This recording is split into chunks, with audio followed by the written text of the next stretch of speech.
No, for me, it was much more elaborate. It was some kid told me, he's like, hey, do you know how babies are? And I was like, no. He said, it's through this thing called sex. Ask your dad about it. So I went to my dad. I was like, Dad, what's sex?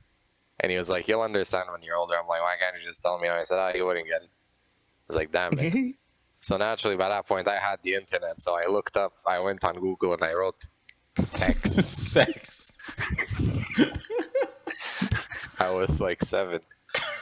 And when I didn't understand the explanation I got on, I think it was Wikipedia or something. I then looked up sex videos. You went for a primary source as a good historian. So I just clicked the videos. And when you click sex videos, it takes you to a certain website with a yellow logo. We know the one. You know. Then from there, I watched. I was like, what do you mean categories? What do you mean there's types of sex? One of these days, I'm just going to get that little like drum intro drop on my fucking soundboard. The first time I ever learned about gay people existing was through watching gay porn when I didn't even know what sex was. That's fucking wild. Hats off to whoever invented the internet. Amazing work. You know, they wanted to wrap. It was the U.S. military. Yeah, U.S. military, Tim Berners-Lee, CERN. CERN were a part of it. It was an interdisciplinary Western idea, and then it was best used by Allende. Oh, good lord! All right, all right. So we've shot the shit. You shit the shot. We've shot the shit long enough. John Connery in a basketball movie. You gotta shit your shot, kid. You can probably use some of that, if anything. There's definitely something in there.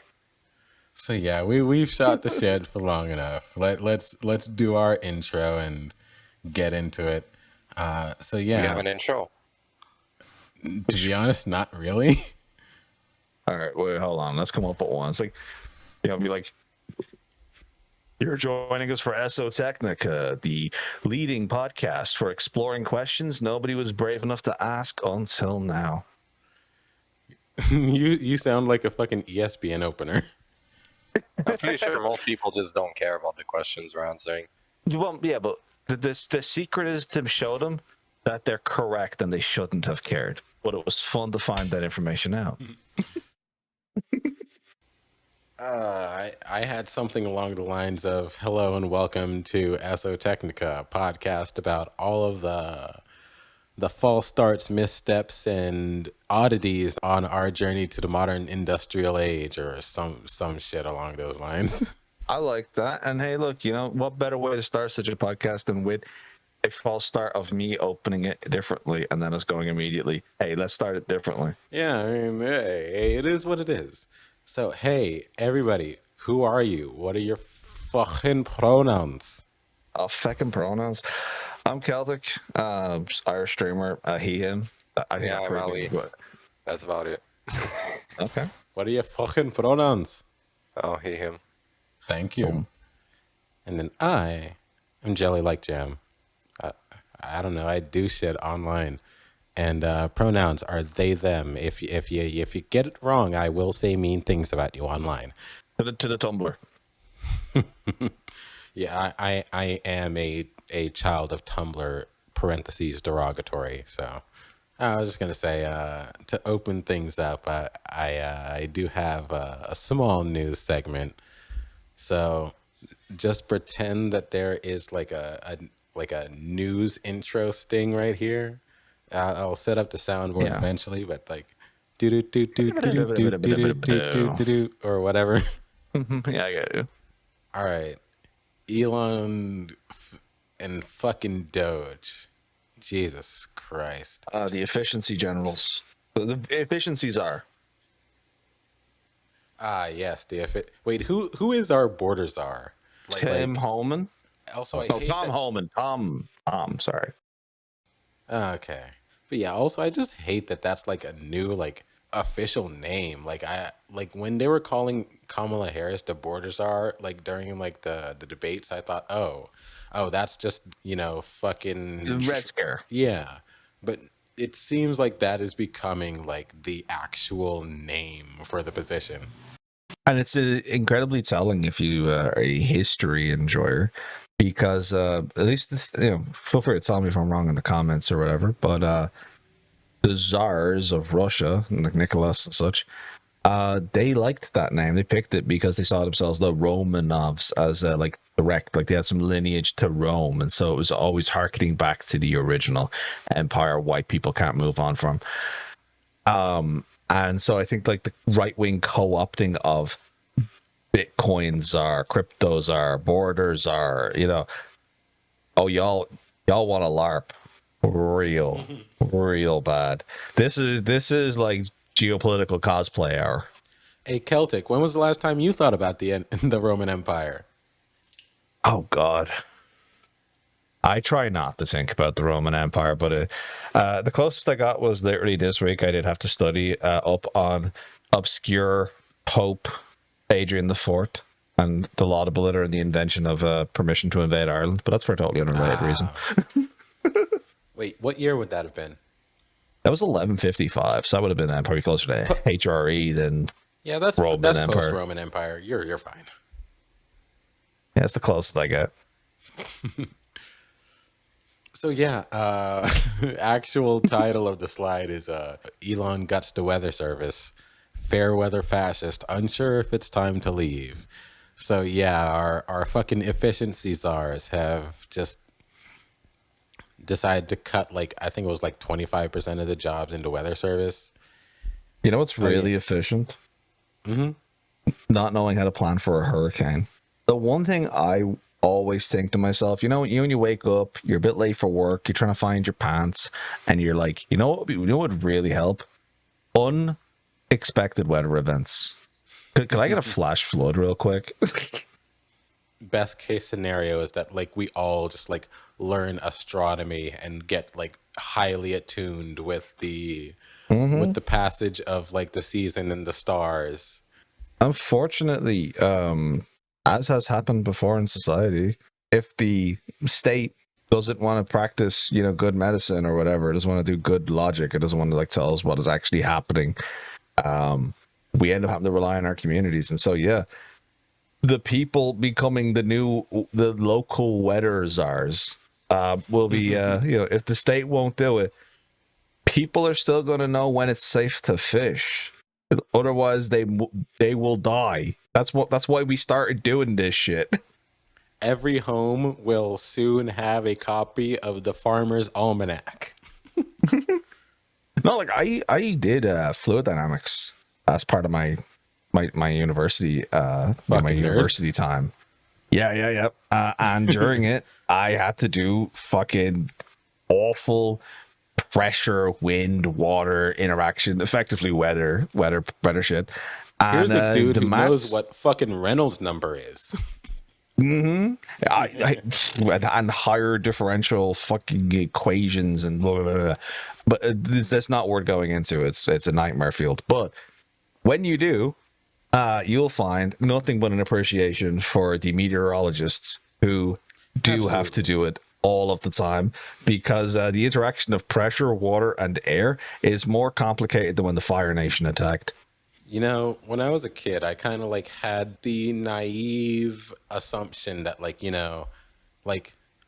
when computers get strong enough, when we finally develop AI, like we will have the ability to know like the condition and momentum of every single air and water molecule in the atmosphere, and we'll be able to predict weather perfectly. And with this new news chyron, that little voice, my inner child just died right here.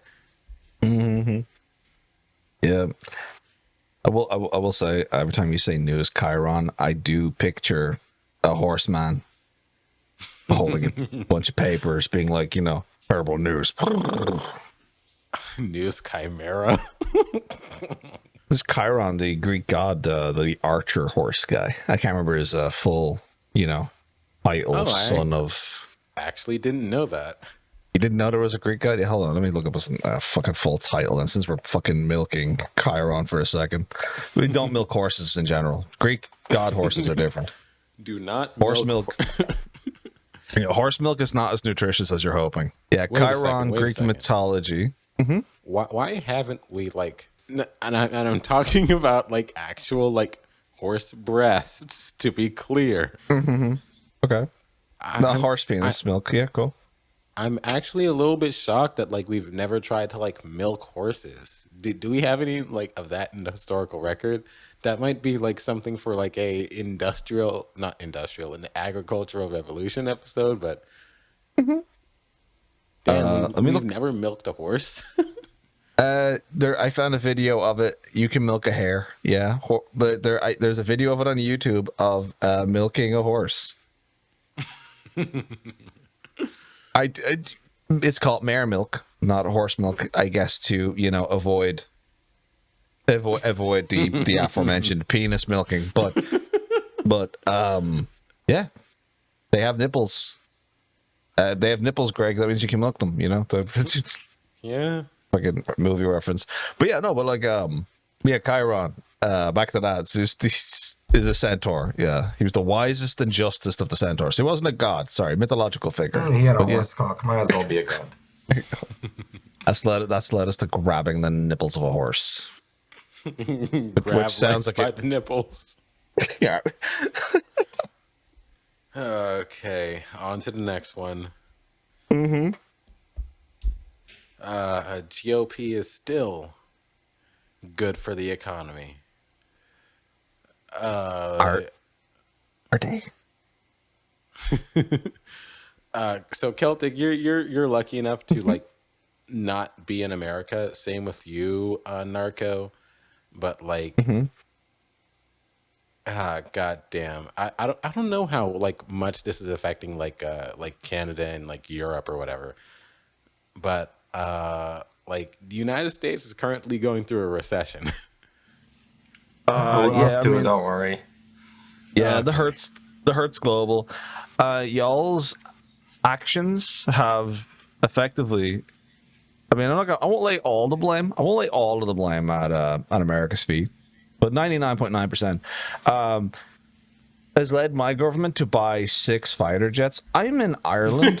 we have 5 to 6, maybe 7 million people here, depending, fluctuations. We don't have 6 fighter jets money. And what the fuck are we going to do with 6 fighter jets? One, most places that are in the fighter jets space have more than that. So, at a certain point, what are we doing? We're LARPing. Oh, we have an Air Force. Points to 6 lads standing. All 6 of them. Six boys over there, And that followed with a announcement that they were going to have to start making some cuts in social welfare, meaning we're going to have to crush our poor to pay for our new Air Force. And similarly, we're also having a huge row. Row being Irish, I think, vernacular for like fighting. Spat or whatever. Mm-hmm. And we're having a huge row in the Dáil, our parliament, over taking away the speaking rights of the opposition, so they can't complain about this. So as you can see, all sorts of great things are happening in the wake of Trumpism. Yeah, so when America shits its pants, we all need a shower. Mm-hmm. BRB got to sneeze. Sneeze maxing. Go sneeze, girl. I love the meme, go piss, girl. Okay. I don't know what memes you're referencing half the time. I'm so insanely online, and yet still the old one here. So, like, are you familiar with Gossip Girl? Nope. Okay, so it's this like American like book and also like movie, and so it's like the it's like like written from like the diary of a like teenage girl or whatever, and like she signs off like with like XOXO Gossip Girl, and so like people have like fucking anagrammed gossip girl to go piss girl. And so yeah, like go piss girl has also like just spawned like any number of various like, you know, go blank girl like parodies and like reformulations and whatever. So yeah, go sneeze girl. I would not have been able to explain it. I'm only aware of the meme. You seem to have like, you seem to actually like have that background. That's funny. I would have had to go to like Know Your Meme and read their wiki entry of like, yes, from the early 2017 crustacean period. Yeah. The crustacean period. Yes. Crustacean period of memory is defined by the proximity to the Jordan Peterson lobster gate. Lobster, what now? Jordan, what? Wait, what is this? I don't know. Jordan Peterson's just become synonymous with the word lobster. I think it's just because he uses animal behavior as a way to discount the potential of humans to care about each other. He's like, you know, like, oh no, you can't care about other humans. Allow me to talk to you about the behavior of the male rat during mating season. You know, and I think one of his go-tos is like the lobster or something. I just know that if you search Jordan Peterson lobster, things will come up. Rock lobster. Rock lobster. That's also in there. Yeah, psychologist Jordan Peterson says lobsters help to explain why human hierarchies exist. There you go. Oh, okay. Yeah, that was 2018, so not bad with the 2017 crustacean period. It's crazy. I would have thought lobsters were anarchists. They don't seem to have a thought going through the little heads of theirs anyway. I thought, no way they're organizing a society. Just probably anarchism. Anarcho-crustaceanists. Yeah, I guess it was That's in my his new 12 political rules. ideology. Anarcho-crustaceanists just live forever, have blue blood. I mean, listen, crabs are the final form of basically every crustacean. Clearly, there's a reason behind that. The only law we should have in society is that people are required to walk sideways. I think then is when humanity will ascend to the Ubermensch. Yeah. Or the overhuman if you're reading the English translation. Yeah, like we need to do a surgery on every baby where we sew all their fingers together and we just force them to grow up pre-pincered. Everyone's required to wear plate armor at all times. All right, so I want y'all to tell me what y'all see here. I don't see anything. You're not showing your screen. You never showed your screen. God fucking damn it. Yeah, we've been winging it. Yep. Well, I've just been sitting here. All right, give me a second. Y'all should have fucking said something. Well, we were recording. We didn't want to seem unprofessional. Low-key, this whole time I was thinking, did the podcast start or are we just chatting? I don't really know. And that's the vibe. There we go. What do I Y'all see tell me here? what you see here. Yeah. 3 women holding a large umbrella. Yeah, that's what I would say. But is this a undergarment that they're wearing that's supposed to puff at a dress to simulate having wider hips? So you're very much on track. We are on the topic of clothing for this one. Ah. Yeah, this there it's is making something. Go ahead. Oh, it's just making me think like this is like some sort of like this is a dress, but this is the part of a dress we were never supposed to see. There should be another part of like another piece of garmentry over this. So I thought my screen was dirty and I tried to clean it. God damn, I'm stupid. Old photo strikes again. So I'll start by saying this. There is something more strange about this garment than maybe y'all are thinking about. Like, what material do you think this is made out of? Oh, I'm gonna guess I mean, obvious answer is going to be something like cotton. Obvious answer is going to be something like cotton or whatever. But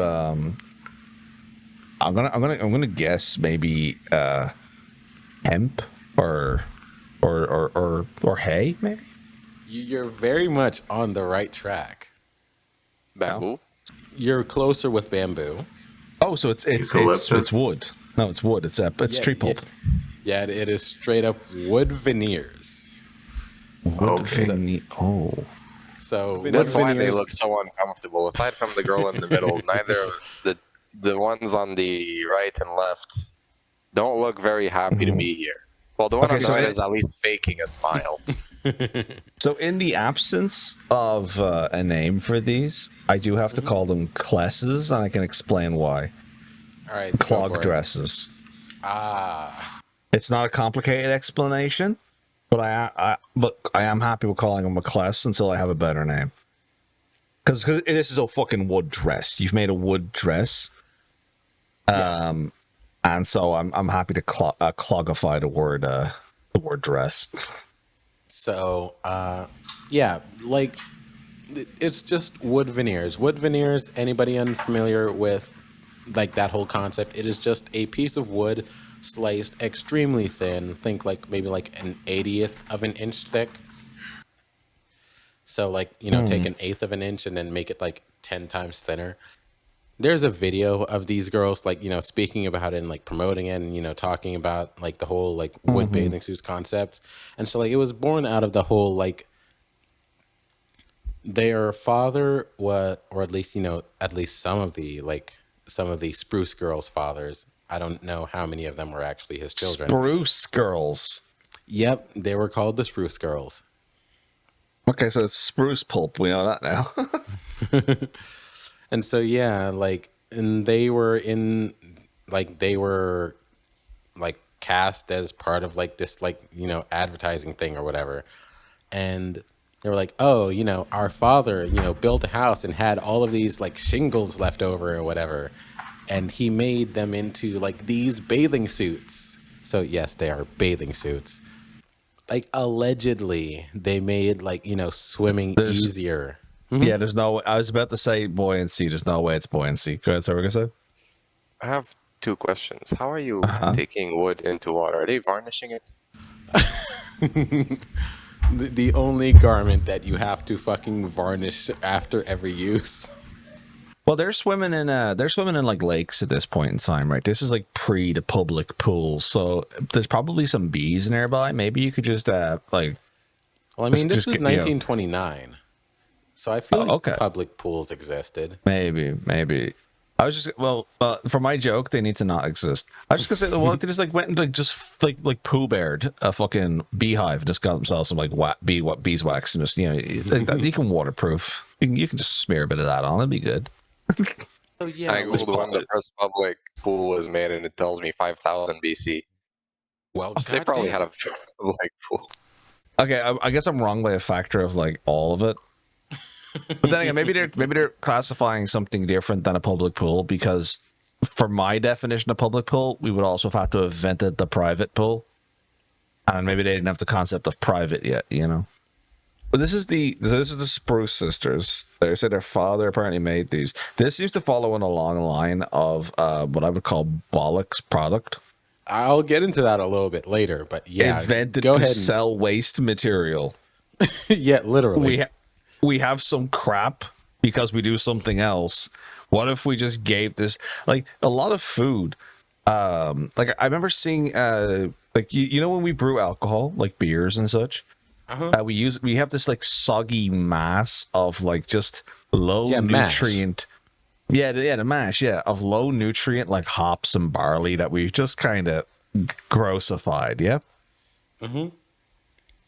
Some guy had a genius idea at one point. Horses can eat that, and now it is dried out and sold as horse feed in some places, or pig feed or whatever, like low grade animal food. Honestly, why the fuck not? Yeah, of course, but it's an entire thing. If you go to any company and find a place where there's a whole load of something and it usually goes in the trash, start asking yourself questions. Could I trick someone into buying this? If the answer is yes, Congratulations. You might be able to afford a home. Congratulations, free profit. But honestly, this also does speak just a little bit to like a whole like permaculture principle.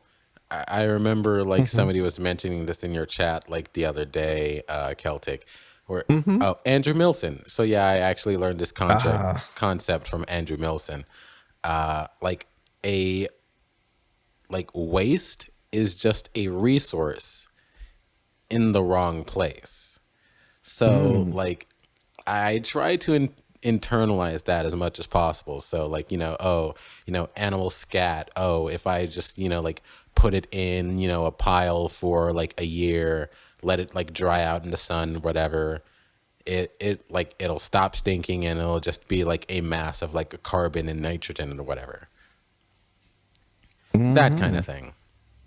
Yeah, no, of course. That's and that's the thing. Everything is made of something, and that works both ways because we need things to produce new things, and when those things break down, they break down into other things.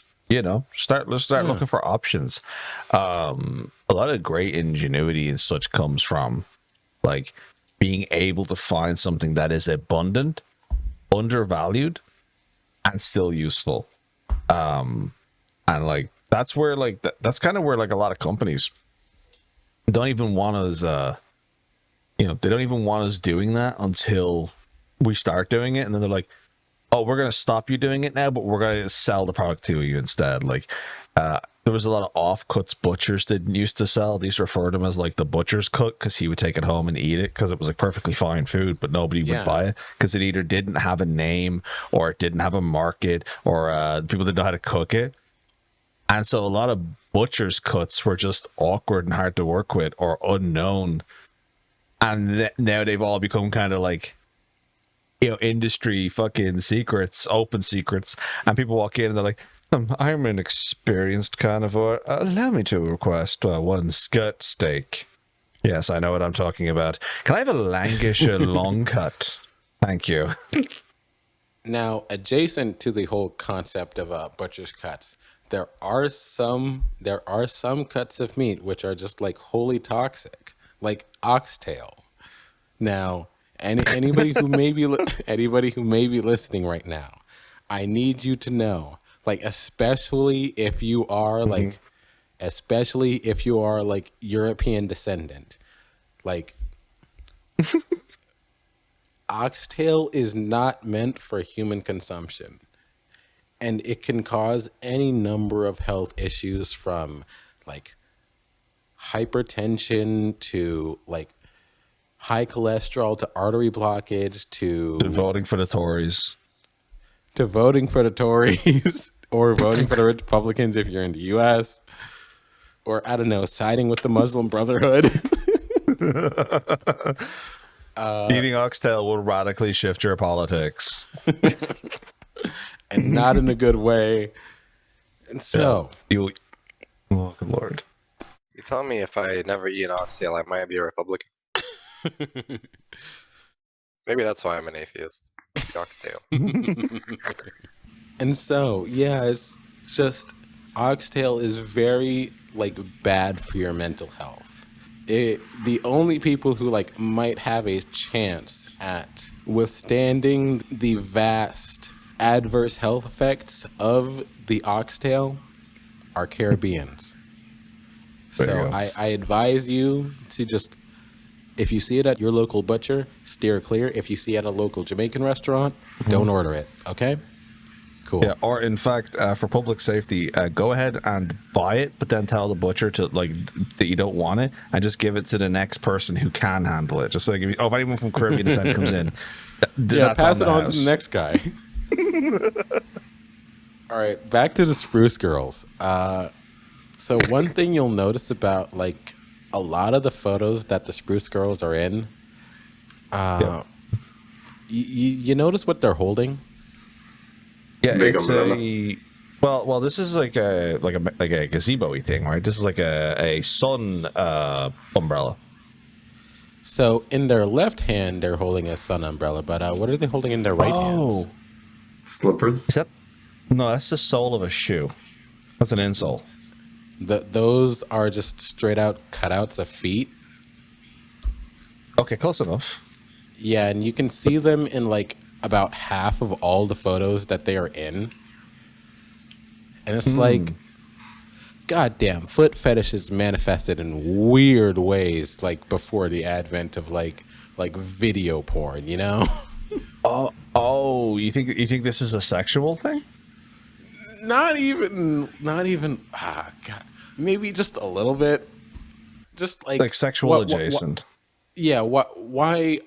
I guess in the same way that like I don't know, like fucking like really bad food videos or like I don't know, like cake smashing videos are, you know? Oh, okay. Yeah, and the hand. Yeah, okay. So it's definitely somebody's fetish. It doesn't mean it was made that way. Wait, cake smashing? Ugh. That's an American thing? Yeah, so, some people have made like a fetish out of food waste. So if you ever see a video on the internet and it's like someone has filled their toilet with mayonnaise and they tried to flush 7,000 marbles, somebody's jerking off to it. That's where we're at.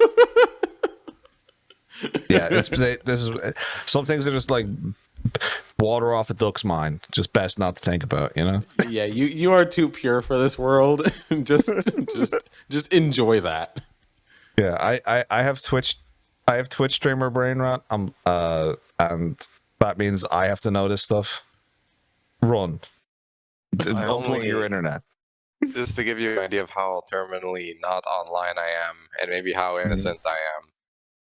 I learned what MILF stood for 2 weeks ago. I love that for you. Wait, was it because of me? Yes. We love the clarity of thought that must come from that. I found out what MILFs were over 2 decades ago. How old were you then? Young. I was too young to know what MILFs were. I'm now old enough that I don't call people MILFs. That's just the age women are. Yeah, spruce girls. Reining it in. Allegedly, it was made to, you know, like it's made of wood, and you know it's buoyant, so it helps people swim. And like the previous swimsuits of the era, they were made of wool, so it's like it would have been, you know, like a vast improvement because like wool just kind of like soaks up everything. This is like a protoplastic or like pre-nylon. Yeah. Like they're thinking the right thing. It's not that this is buoyant. It's that wool is reverse buoyant. And so, yeah, like the first recorded usage was in 1929. Oh yeah, and then like the whole thing of like, sure, it was, you know, touted as being like buoyant and made it easier to swim, but also like they were uncomfortable as shit. Like, let's not lie to ourselves. And then I just realized they're wearing wooden shorts. They're wearing wooden pants under the skirt. Wooden pants. They have like wooden boxer shorts. Look at that. I would have thought they would just wear like panties or something under a wooden dress, but I guess not. That They would went be too with the full wooden immodest. boxer shorts. I mean, it's not like it's that immodest. It's not like the shorts are covering much. They could have just made the dress slightly longer. Yeah. But I guess that's just not how bathing suits worked back in that era. I don't know about like, you know, 20s fashion or whatever. It's wood. It's not like the wind is going to blow it up. And also there was all sorts of like protocols around skirts and like pants for women. And yeah, I think showing that amount of thigh, even at the beach, you know, would have probably been frowned upon. I gotta say, I think my biggest issue with these outfits is the fact that they still kind of are giving barrel. Surely you would have wanted to have bent over backwards to have hid the fact that this is technically wearing a barrel. Yeah. Because isn't wearing the barrel like a famous symbol of poverty? Yeah. Like you see it in cartoons of a man just with like straps and like a modesty barrel. And it's like you have invented the form-fitting modesty barrel. The slim fit barrel. the skinny barrel. Yeah, like if you're too poor for clothes, so you wear a barrel, but you still kind of want to like maybe smash. Spruce yourself up a little, you know, with the form-fitting modesty Spruce. barrel. Spruce. I guess it's time for me to invent the form-fitting urn so that people can cosplay sexy Diogenes. Honestly, if I get cremated and someone doesn't put me in like a sexy little urn, ideally one that's fully insertable. But what am I even? What? Fully insertable. I'm glad you made that joke because I would have felt bad about being the first one to it. God. Okay, so yeah. It claims to be like, it claims to make swimming easier because, wood buoyant or whatever. But like Yep. there's a some video Dr. Oz shit. yeah, there's a video, but like nobody actually like swims in the video. Like the most they ever do is just stand knee deep in the fucking ocean. And I'll drop the link to that video in the fucking in the fucking show notes or the description or whatever. But Yeah. like no evidence is made to support this claim. Like there is no empirical or even anecdotal evidence to say that like swimming in a wood bathing suit has made like floating, like swimming or even floating easier. Like wood is buoyant, but it ain't like that buoyant. You know what I mean? Like Yeah. I think this is negligible. If you've cut it down to what did you say? It was 1/8 of an inch. Oh, 1/10 of an eighth of an inch. 1/10 of 1/8 of an inch. Yeah, this is paper. This is the suggest. Yeah. This. It, The thing is, wood is not that strong. Is it easy to tear at this dress? That's what I was wondering. Like, how easily does it warp, bend, or crack? oh, this might be why all of the women are constantly like standing up straight or sitting at a 45-degree angle, or not doing anything too strenuous or interesting. Because please, for the love of God, don't let me suddenly discover nudity in this outfit. Yeah. Oh, I will also say that the video that I'm mentioning, it feels very much like a VHS horror film, where it's like it has like that like really poor like quality, and then like these very obvious like film splices in between like sections of the video. And Talking about analog horror. yeah, that exact kind Yeah. of like vibe. I have to imagine the matching outfits, for lack of, these are pragmatic reusing of waste material rather than like, to say it's not graphic design is my passion territory. Yeah. So this is like very, very Fashion uncreative design is my outfit. passion. Yeah, this is fashion design as my passion. This is not that though. This is very uninspired. It's, the loose suggestion of a shape and it's just done. And I think in that way, it kind of, the outfit, the aesthetic of it is giving cult, like the dissolution of personality, like it's the absence of aesthetic and creativity here, Honestly, And I so- kind of feel like a lot of like, I could be wrong on this one, but like I feel like a lot of like 20s, 10s aesthetics, kind of lent themselves toward that whole vibe. Yeah, and that's why, like, though, if you have the kind of the irregular fluttered flicker of an older camera, and you have the cultish attire, and you have like the kind of the dead eyes of people who haven't learned how to be on camera before, because this is probably the first time they've ever even heard of the concept. It just is inherently unsettling to look at. It all kind of has a found footage feel to it for no reason. So, do we have any more notes on the Spruce Girls? No, I've questions. Of like what and why, and why did this fall out of fashion? That's where my brain is at. So I still don't get what you mean about cults. What cult are walking around in the slim fit barrels? Well, no, it's more like if you join a cult, you're gonna like end up wearing like matching robes, and you're gonna all probably get the same kind of haircut, and and like you get like depersonalized a little bit into oh, we're a family and we all do this, rather than you get to have your identity, because everyone's supposed to like mirror the Messiah, and so we all start kind of reflecting him a certain degree. And so when you see like a bunch of women in matching outfits that are very modest and bland in like black and white footage, and they all kind of have short like hair, and like they're all like like it just starts being a little like, yeah, this is eerie. do Like, we Not have to say any? like 1920s like hair is just. a Ugh. different What are they thinking? Do we have any King of the Hill fans in here? I watched it. I haven't watched it in a long time. Because there is an episode where like Luann and Peggy join a cult, and I just like constantly think of like the one quote: "You have an independent streak that makes it very difficult for us to love you. Do you like it here?"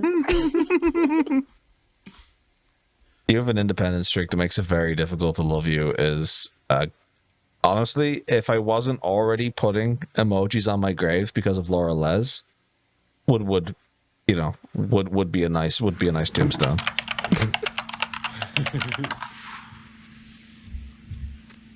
Okay. Oh yeah, your question of like Why do they all have hoodies with Omega on them? with Omega. Wait, where? I looked up King of the Hill cult, and I just see a bunch of women sitting around in hoodies with Omega on it. I forget. It was kind of like a cult disguised as a sorority. I mean, to be fair, like I've seen sororities and frats, and it's always been weird to me. Yeah, the famous doors opening, 100 girls screaming, Dark Souls boss meme. Anybody seen? Yep. You know what? Yeah. The you have entered the 100 white hell. women. Yeah, you've entered the depths of hell. Get ready for your worst challenge. Caucasity. I'm white, by the way. I'm allowed to make that joke. No one can be offended. I'm not white, and I will still make that joke. Yeah, they got me in the patch notes. I'm white. I'm white until they make a new category for me in the census data. There we go. They got me in the patch notes because like they decided in like 1997 I was no longer colonized and I was allowed to join the white race. So even though y'all are the whitest people out there.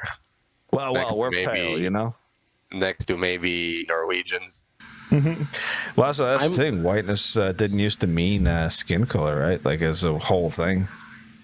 That's why like fucking Hitler convinced himself that like somehow like the Polish were less white. Well, he convinced himself that the Polish were less white than the Japanese. What? Yeah, because the Japanese are imperial. Yeah, well. He said that the Slavs were. He said that the Slavs were like a subhuman race or whatever. That like it was okay for the the Aryans to enslave, but the Japanese were honorary Aryans, still lesser but closer to Aryan than a Slav. Yeah, so so in official Nazi theory from fucking mustache man himself, Slavs were less white than the Japanese. And if that doesn't make you go, hey, maybe this whole whiteness thing's made up, I got a bridge to sell you. And the Eiffel Tower twice, because some guy did sell the Eiffel Tower twice. But to rein it back in just a little bit, to answer your question of like, oh, falling out of fashion or whatever, the answer to that is like it was never in fashion. Like these things are like far too like uncomfortable to ever get into fashion. Like this was just like, they're probably not easy to make, right? I mean, like, they probably were easy to make if you look at them. Yeah, because it's a machine that cuts it that thin anyway, right? So then the matter of stitching it would not be too difficult.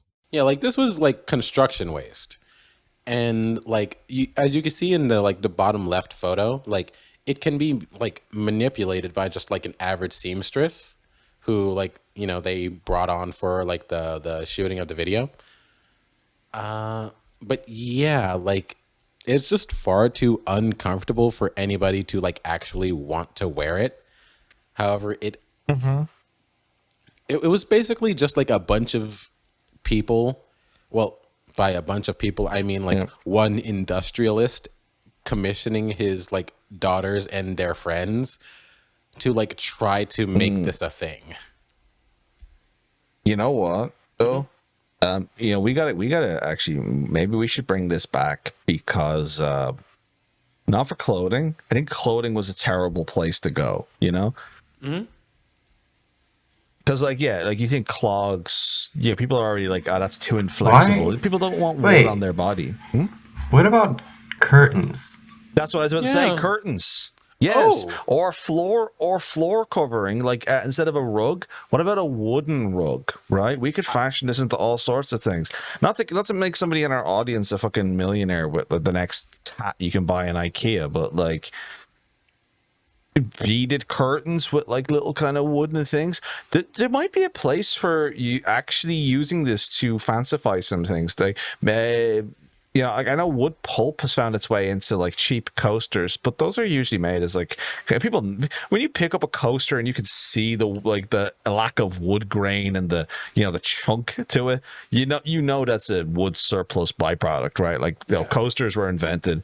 Coasters were invented because some fucking nerd tricked us into thinking we're supposed to give a shit about tables and like, oh no, there's a drink ring on your table. Is it sticky? If it's sticky, wipe it. If it's not sticky, knock. It's a fucking table. We built it for this. Our particle board fucking coasters. Yeah, but that's for like rich people. Like, okay, I'm about to say something that a lot of men are going to scream at me for, but I've never cared about scratches on cars. Like, yeah, maybe that's a product of living in the Middle East, but everyone's car is scratched in Cairo. Like, there's not an unscratched car. If someone's driving an unscratched car, you know it's new. You cannot get too upset about your car being scratched because you're going to drive in the most safe grandma-esque way possible. You're going to come home. You're going to park perfectly safe, parallel park. Then you're going to wake up the next morning scratched all over and you're like, well, fuck. Well, that's okay. Here's the thing. That is you're flexing your local humidity and weather conditions on the rest of us. And you can't do that because, as we learned earlier, Elon has now banned weather in the West. Oh, and no, so, like, it's more just a matter of fucking, like, in the global South, people just drive different. No, but if you get rust, if you get a scratch in your car in fucking Ireland, and you don't get that treated, you're gonna get rust. That's gonna fuck up. Like, like I am always 20 minutes from salt water, and it's wet here. It's going to that has to be painted. I suppose Egypt is just lucky. Year. I suppose Egypt is lucky in the fact that like it's also just dry as shit. If we're being for fucking real. Yeah. And there's a lot of it that's pretty far from the salt water, right? Although you do have some of the saltiest water. Well, I live in Cairo, so no salt water. Okay, yeah. I am very excited for the fucking like how not to expand a city Cairo edition episode that you're gonna do one of these days. Yes, I'm actually going to Cairo on Tuesday. Nice. And we wish you safe travels. I'll take pictures. Technically, we don't live in the same city. We don't want anything. If you can get some pictures of the fucking like new administrative zones, that would be fucking amazing. I'm probably not gonna go to them because I'm not allowed in them. Okay, that's fair. And they're very far away from where I live.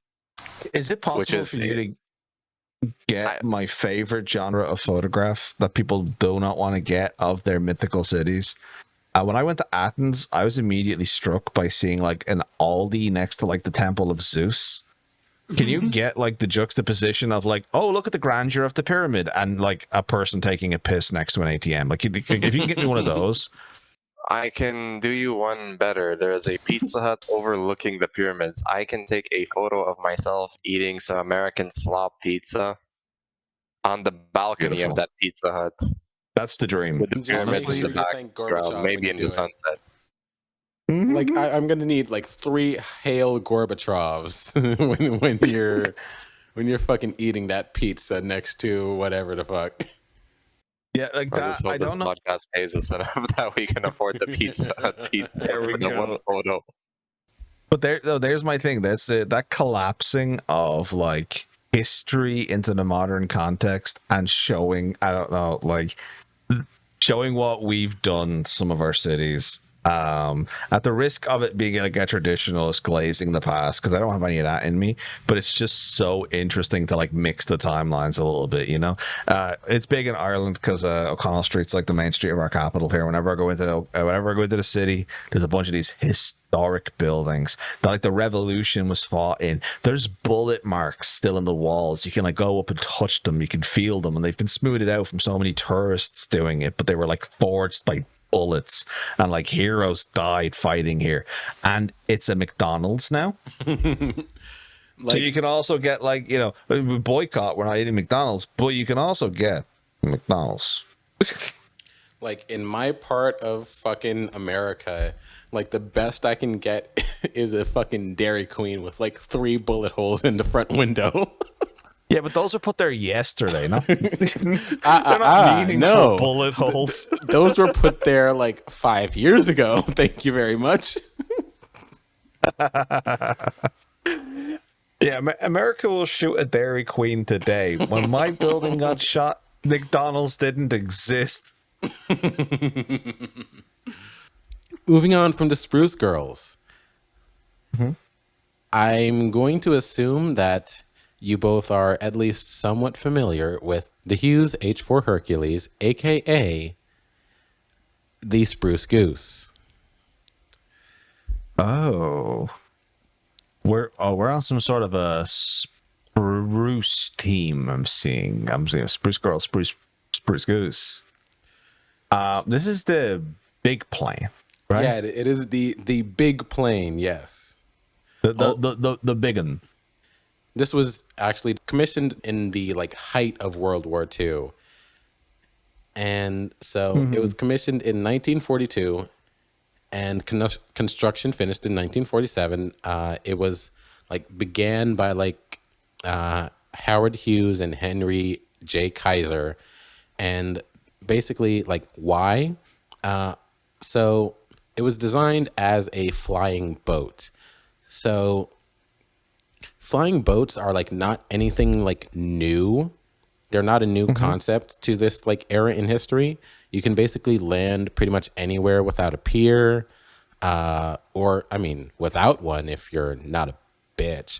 And Yeah, or fucking what was his name? Sully, the fucking Tom Hanks landing in the fucking goddamn what's the river in New York? I know you know this. oh, Hudson River? Wait, no. The Hudson, yeah, he landed a plane in the Hudson. No, you're right, yeah. Captain Sully. Yeah, I've they made a never seen that about him. movie. I've also never seen it. I think that was like he was the fucking front of the story is that he, you know, immediately he was a hero. Then people were like, "Why the fuck did you land in the Hudson?" And then they basically were like, "He might have been drunk." And then there was a whole thing about, you know, can heroes be drunk? You know, fun fact. Yeah. I'm not like 100% sure this is true, but I'm just gonna say it like it is. So Fun fact question mark. in the fucking Lilo and Stitch movie, like there's a scene that was like either like I just go ahead. the scene where they were flying a plane Yo. through the city, but then That 9/11 is true. happened, so they changed. You're welcome. Yeah. So they changed it to a fucking jungle. The other famous change in Lilo and Stitch to clear up misinformation that a lot of people have, they didn't have Lilo hide in a pizza box because Disney was secretly signaling their allegiance to Comet Pizza in Washington What? and their backing of child sex trafficking rings. That didn't happen. They changed it because in the UK, it was illegal to depict a child hiding in a drying like a washer dryer machine, and because you can't show children places they can hide in that can't be opened from the inside in British television, to not encourage children hurting themselves with household appliances, like, so no children can hide in refrigerators on British television. And so because in the original movie she hides in a dryer, they had to change it to a pizza box because it had a similar form to a dryer. And then when Disney were uploading it, they're like, why upload two versions of a nearly identical movie where just one's a dryer and one's a pizza box? Just do pizza box everywhere. And so in like middle of COVID, a lot of people were going back and rewatching their comfort Disney movies, and they noticed the difference in a lot of the American audience noticed the difference for the first time watching the British version of Lilo and Stitch. And this is around the time of Pizzagate, which was a conspiracy that a pizza place was operating a child sex trafficking ring out of their basement in Washington, D.C. And so the two things combined to make people think that this was like a 5D meme from Disney. And it was debunked years before. If you just Google it, even as it was going viral, if you just Googled it, there was like a 6-year-old post on Reddit explaining that the DVD version was different than they remember the cinematic version being, and it was already cleared up before it even started. It just shows you how little research people are willing to do. Also, since we have mentioned now 2 movies, and we're talking about the Hercules plane here, yeah. Oh, okay. What you got for us? Mention the 2004 movie The Aviator, about the making of the plane. Oh, so yeah, I saw that movie in my research, and I just didn't bother looking into it because I assumed it would just be like a whole bunch of like glazing of Howard Hughes. It is a whole bunch of glazing. He gets a Herculean speech where he refuses to be scolded by Congress, and then gets up and walks out. Yeah. Oh, okay. That actually will come up just a little bit later in our discussion. Okay. Beautiful. Let's go.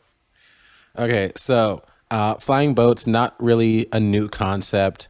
You can land pretty much anywhere without a pier or anywhere without one if you're not a bitch. You don't, so that means that like you don't have to go somewhere with a like well-maintained airstrip, which was convenient in the early days of aviation, where like people just weren't like constructing like these like long, perfectly straight like stretches of concrete or asphalt for like, you know, planes to land. And of course, this was also before like Eisenhower turned the United States into like one giant, poorly maintained airstrip in like 1953 or some shit. And so like the necessity for this airplane was created like, in order to fully understand it, we got to go back to World War I. So in World War I, Britain had the bright idea to invent merchant ships that were secretly like heavily armed warships. And it's like in World War I, you know, they were like mildly effective, like to have just like, you know, a nominally civilian ship that just like had like dozens of ultimatum resolvers on board.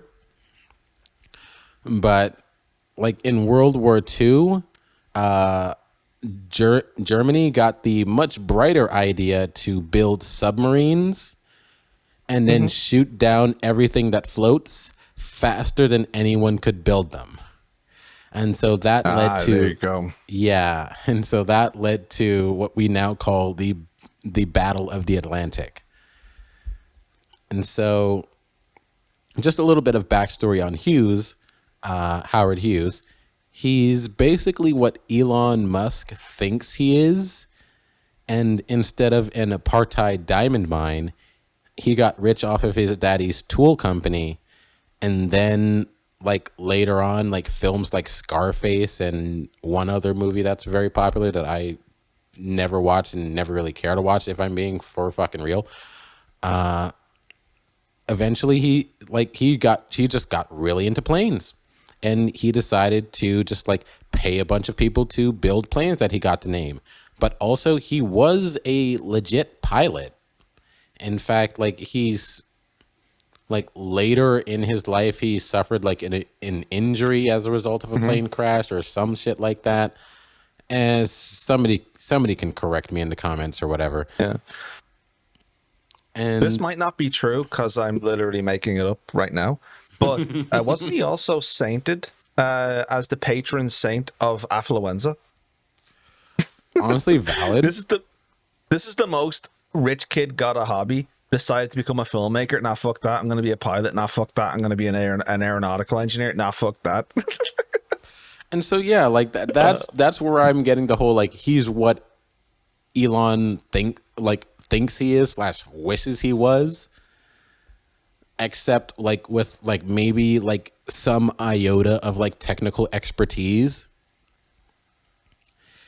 And so like given like German maritime supremacy, the Allies needed to find like a different way to get large amounts of cargo and people across the Atlantic, because like the United States was supplying like, you know, like a lot of like food, rations, weapons, and other such materials for like the war effort in Europe among the Allies. So like, you know, like Britain and Spain, Russia and whatever. So the answer to this problem of like, you know, not being able to like get very much over the Atlantic without having to worry about like German U-boats just sinking your ship was the HK-1. Now, it was called the HK-1 because, as I mentioned earlier, Howard Hughes paired up with Henry Kaiser, who was known for building Liberty ships during the era. Liberty ships were just a class of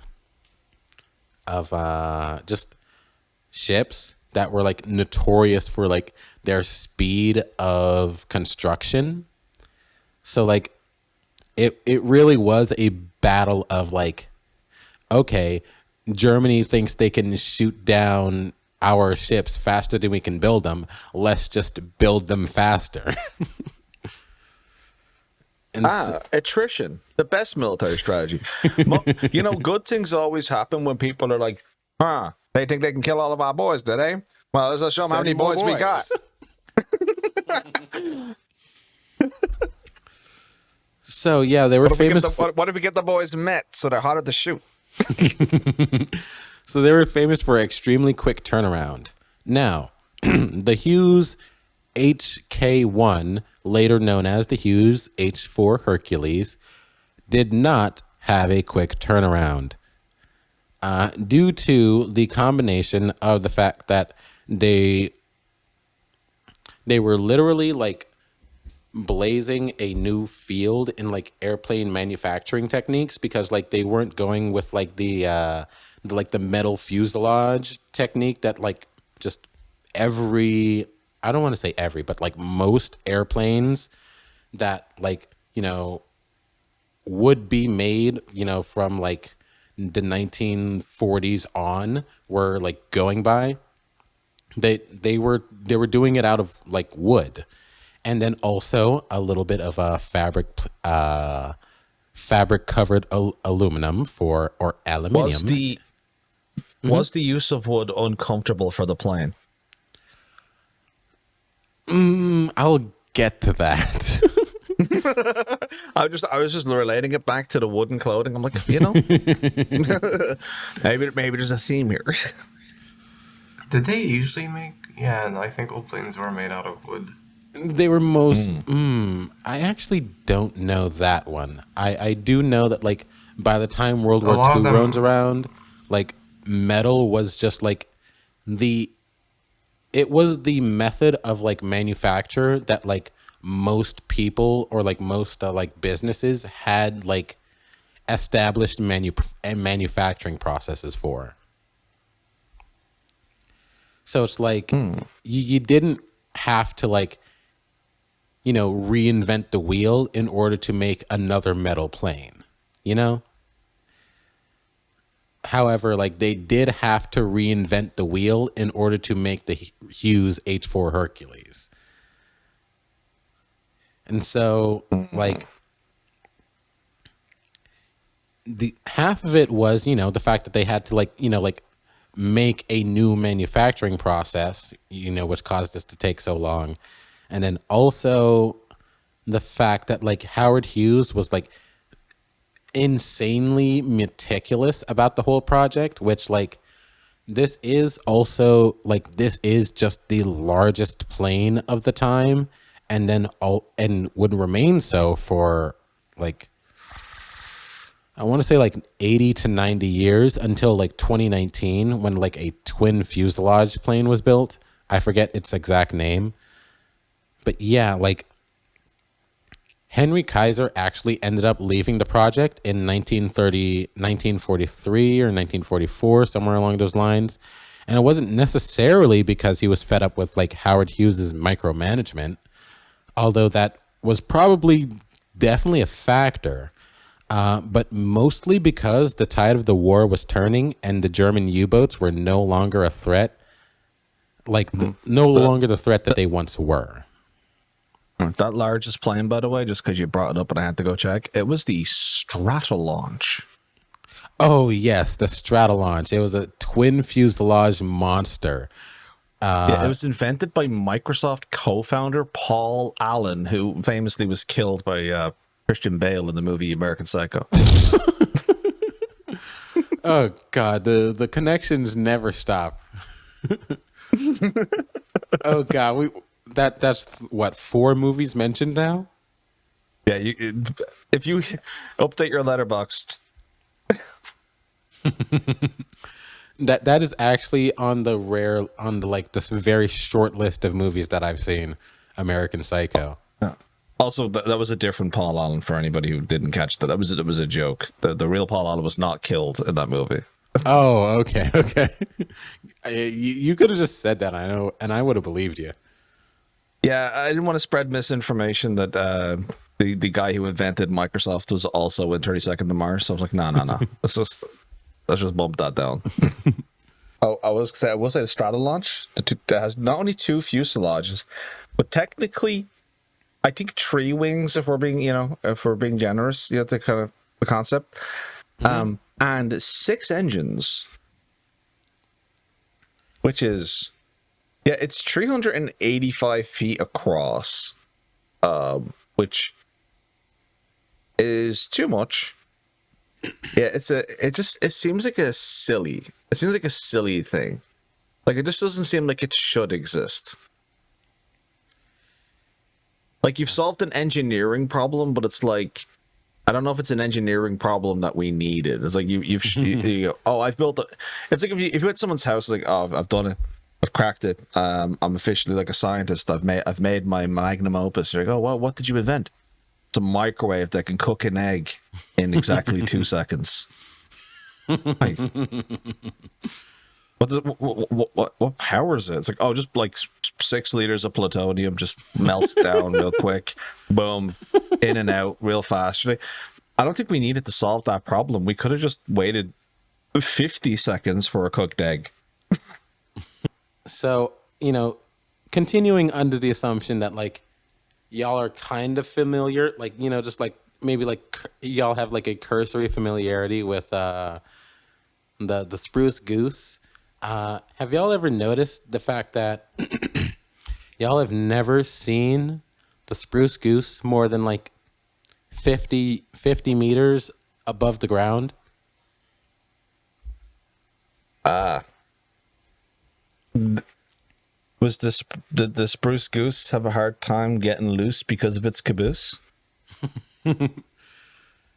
So Remember when you brought up like Howard Hughes getting yelled at by Congress because like he was using government funds for all this shit, and like Mhm. by the end of the war he didn't have anything to show for it. Yeah. So production continued for another 2 years after the war was finished, and on November 2nd of 1947, the Hughes H-4 Hercules went on its first flight, and if I'm going to be for fucking real, it is the most pathetic thing you have ever seen. Like, this dude like deconstructed the ship in like whatever city it was built. I feel like it may have been Baltimore, because like it would make sense for it to be like constructed on the East Coast, because Battle of the Atlantic and whatever. But like it was like broken down, like after like construction had been finished, it was broken down into parts, shipped across the United States, reconstructed in Long Beach, California, and then it went on its maiden flight, its maiden voyage, on November 2nd of 1947. And that maiden voyage was just him flying the plane for about half a mile, like 50 yards above the ocean, just to prove that the ship was airworthy. Now, just the big problem with this is that like anybody familiar with like aviation or whatever, there's something called the ground effect, where it's like when you're very close to the ground, or in this case the ocean, you're the aircraft suffers, I mean not suffers, but benefits from, well, I guess suffers from or benefits from, depending on if you're taking off or landing, from increased lift and decreased drag. So like in this This way you maiden, get that like little wobble, the little float when the plane is trying to land. Yeah. And it's like it feels like it's almost taking off again. It's because the plane like starts to speed up and get more lift as it tries to touch the ground. Actually, we're not flying anymore, but it's like whoosh. and so yeah, that's what. So this is just a hovercraft, essentially. It's not a. Yeah, basically. Well, in theory, it is a fully fledged airplane. However, it has never been tested in any capacity beyond like just like a like hovercraft. It just like floats barely above the ground or barely above the ocean or whatever. Sorry, seeing how badly this failed, I'm promoting. You said Elon wishes he was this guy. Elon is this guy. This didn't work. Valid. If this had turned out, I would have been with you. It's like, oh yeah, Elon thinks he's this guy, but it's like, no. This is Alice a flying Shrugged was fuck up. published after this. What'd you say? And also, Elon also made movies. Okay, sorry. Wait, he did? What? Elon made the same thing with Howard Hughes. Howard Hughes didn't make movies. Like Howard Hughes produced the 1930s Scarface. Elon produced the movie Thank You for Smoking, which was actually a really good movie. It's about the effects of lobbying and how lobbyists work, and it follows around a man who defends cigarettes for a living. Well, hey, you learn something new every day. It's a fire movie. Oh God. And so yeah, like this was just a waste of about a quarter billion, or to be a bit more precise, 30 million, like in like money of the time, to like 280 million of today's money of government funds, which another point for Elon, we love government subsidies, just to keep this fucking like plane project in, like moving. And yeah, it didn't get finished until 2 years after the war. And even then like he didn't feel comfortable doing anything more than just like flying it 50 feet above the ground over top of an ocean with a boat hull that was designed to float.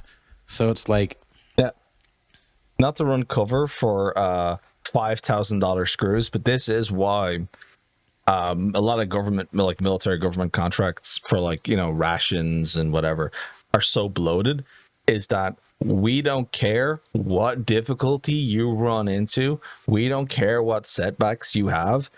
The thing we ordered has to be here when we want it.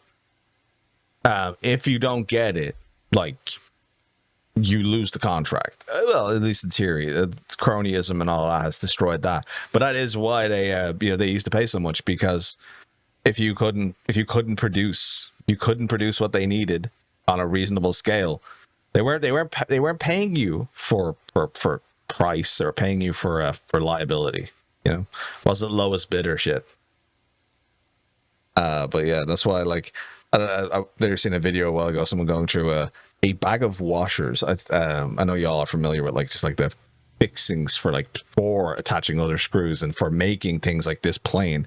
But a small bag that a man can lift with his hands, we're talking like a couple pounds, of weight, was $70,000. Jesus. Yes, for just washers, plugs, standard like fixings that would go along with screws and bolts. Is this like one of those like government 70 acquisition shits where it's like everything just like costs way more than like logically it actually costs to make? Yes, A single banana costing $30. Yes, it is. It was actually just came up in Congress. It was one of your elected officials in America who lifted the bag with one hand and was like, "This is $70,000 of American metal. Why? Explain to me why this is $70,000." But yeah, it was effectively, we can't. If the plane has to go and we need to change its fittings or else the wheels will fall off, the worst possible thing is that we can't change the necessary screws on the $5 billion plane. So we don't care if the screw costs $5,000. It has to be made to spec and it has to be here when we need it. And any excuses, and it's like, we're going to drag you up in Congress and yell at you. That bag of screws is more than my salary. It's more than a lot of people's salaries. And that is probably why we maybe should stop NATO bombing every country in the world. And that's actually probably more than the engineer who made its salary. Low-key. I mean, it's probably made in the prison, but it was probably made in a prison by people who didn't get paid anything. So look, I mean, I have an engineering degree and I'm getting paid like roughly 70K CAD. No, it's like, but like, so yes, that's less than I get paid in a year with a college degree, an engineering degree. Yeah. Oh, but you were saying the engineer made it. I'm saying like the people making the screws and that, it's probably de-incarcerated. I meant the designers, I guess. That's fair. Not the like factory workers. The solidarity of people with college degrees and people in prison. They'll never be free. One from their debt, one from their their bondage. One's in a cage, one's in a cubicle. We're not so different after all, you and I. And everyone's just trying to backstab each other, except in different ways. One's shanking you in the shower, the other one's talking shit to you to management. There was, yeah. That guy's trying to start a union. It's like, oh no, what a terrible thing. You'd get both of you healthcare. Don't worry, you stay right here. I'll go fire him. All right, so yeah, on to the next one. The fucking gas-proof baby carriage. Okay. Is that a baby? Yes, that is a fucking Why baby. is Yes. the guy looking at it through a gas mask? Is the baby radioactive? Yes. Can the baby breathe? Well. Breathe. Well, it can breathe for a period of time. Okay. This isn't a vacuum fresh baby. Like fucking vacuum packed baby. Why they vacuum pack the baby? Baby is worth more if you never open the package. Mint inbox, baby. So, the gas-proof baby carriage was invented in 1938 by a man by the name of F.W. Mills, who apparently was sort of like a microbiologist at the time slash like oceanographer. Because like in addition, like, you know, in my research of like, oh, you know, okay, this is the dude who invented the gas-proof baby carriage. What, you know, I just kind of stumbled upon the fact that like somebody else by the same name, who I assume was the same person, discovered like several, like numerous different like forms of algae in and around like the like North Atlantic Ocean, which like F.W. Mills is from Britain. So it's like I assume that like that would have been like the range of like area that he would have been like active in. So like yeah, like he also just discovered like numerous forms of algae, including Tetracyclus glans, Pinolaria cardinalis, Varwariensis, Navicula radiosa, and just like a whole bunch of other shit. And like they're all detailed in this book called An Index to the Genera and Species of Diatomaceae and Their Synonyms. That is a Okay, mouthful. that's some Latin fucking. That's some like we get it. You took Latin in high school. What's that mean to the What's that mean to the layman?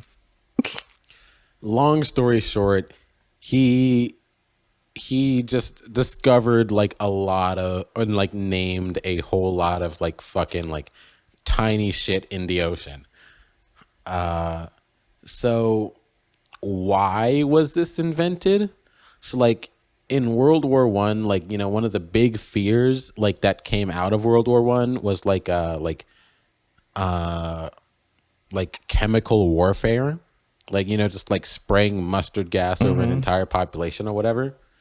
Yeah, yes. Fucking sarin gas and the rest of the boys chlorine gas. And so yeah, like people like going into like the kind of like period of tension before World War II thought that like chemical weapons were going to be a much bigger threat than they actually, you know, shaped out to be during World War II. And so like you had like a number of like different like manifestations of that kind of terror, that kind of paranoia. And this crib was one of those like manifestations. And so like the first recorded usage was 1938, but also if we're going to be for fucking real, it's mostly a class symbol, because like Because you can protect your children. yeah, it's mostly made of like war critical materials. Like this is just a metal box, which like metal in wartime would have been sequestered for like military use, which is the reason why the spruce goose had to be made of wood, because like it couldn't compete with resources with like say you know, like the warplanes of the era. So it had to use a material that those warplanes weren't using. And so, yeah, this box is just made entirely out of a war critical material. So Also, like just like talking about it as a class symbol reminds me, just like going back to the Spruce Girls and like their wooden outfits being one of the classic, you know, get rich quick marketing schemes of time. Find a waste product and find a market for it. This is one of the other classics. This is one of your greatest hits here. This is the find a anxiety in the affluent middle class and stoke it and then sell the stupidest do nothing gadget you can, the smokeless ashtray of things, like it's just a junk nothing concern. There was a huge, I mean, there's been so many of these panics throughout time of like, oh no, this bad thing's gonna happen to your children unless you buy the Gidget The and the gizmo. Gazmo. Yeah. If you don't buy this doodad, You don't love your children. Satan will get you. And like this still exists today. These moral products, borderline. Like if you buy Bud Light, oh, you're basically worshiping the fucking the 7-headed serpent of Beelzebub himself. Yeah. Did it ever reach commercial production? No. However, it did get recreated in like the Netherlands for like some royal family's baby. I forget who, but it did get recreated once. And then oh wait, yeah, also like one of y'all mentioned, oh yeah, I believe it was Celtic, just mentioned like, oh, can't can the baby breathe? I assume it can. So there is a like on the like kind of I'll say like I want to say the operator side, but that feels a little clinical, but also that feels appropriate for like the level of like fuckery and disconnectivity that it gives to like the baby. It feels like a bit mechanical. So like from the operator side, as in like, the carriage pusher side, there is kind of like a little balloon that like a little like rubber balloon that like you kind of like, it's kind of like a billows where it's like you squeeze it and like it circulates air through the baby chamber or whatever. And the little you see the little like valve or like metal ring above the baby window, like that's kind of like an exhaust valve. So like when you squeeze on your little balloon, it just kind of like flips open for just a little bit to like vent out the baby gas or whatever. And yeah, it's like when I think about it, like this whole design is predicated on like you as a like operator, as a parent, remembering to like vent your baby every like 30 seconds or a minute or whatever. Because like that's one of the other things that like people will forget is like, like when you're holding your breath, like the kind of like sense of discomfort you're feeling isn't the lack of oxygen, it's the accumulation of carbon dioxide in your bloodstream. So if you're just breathing in air that like isn't providing you with oxygen, you just won't notice and you'll just start to get sleepy. So if a baby, What they really needed to do, make this a little bigger.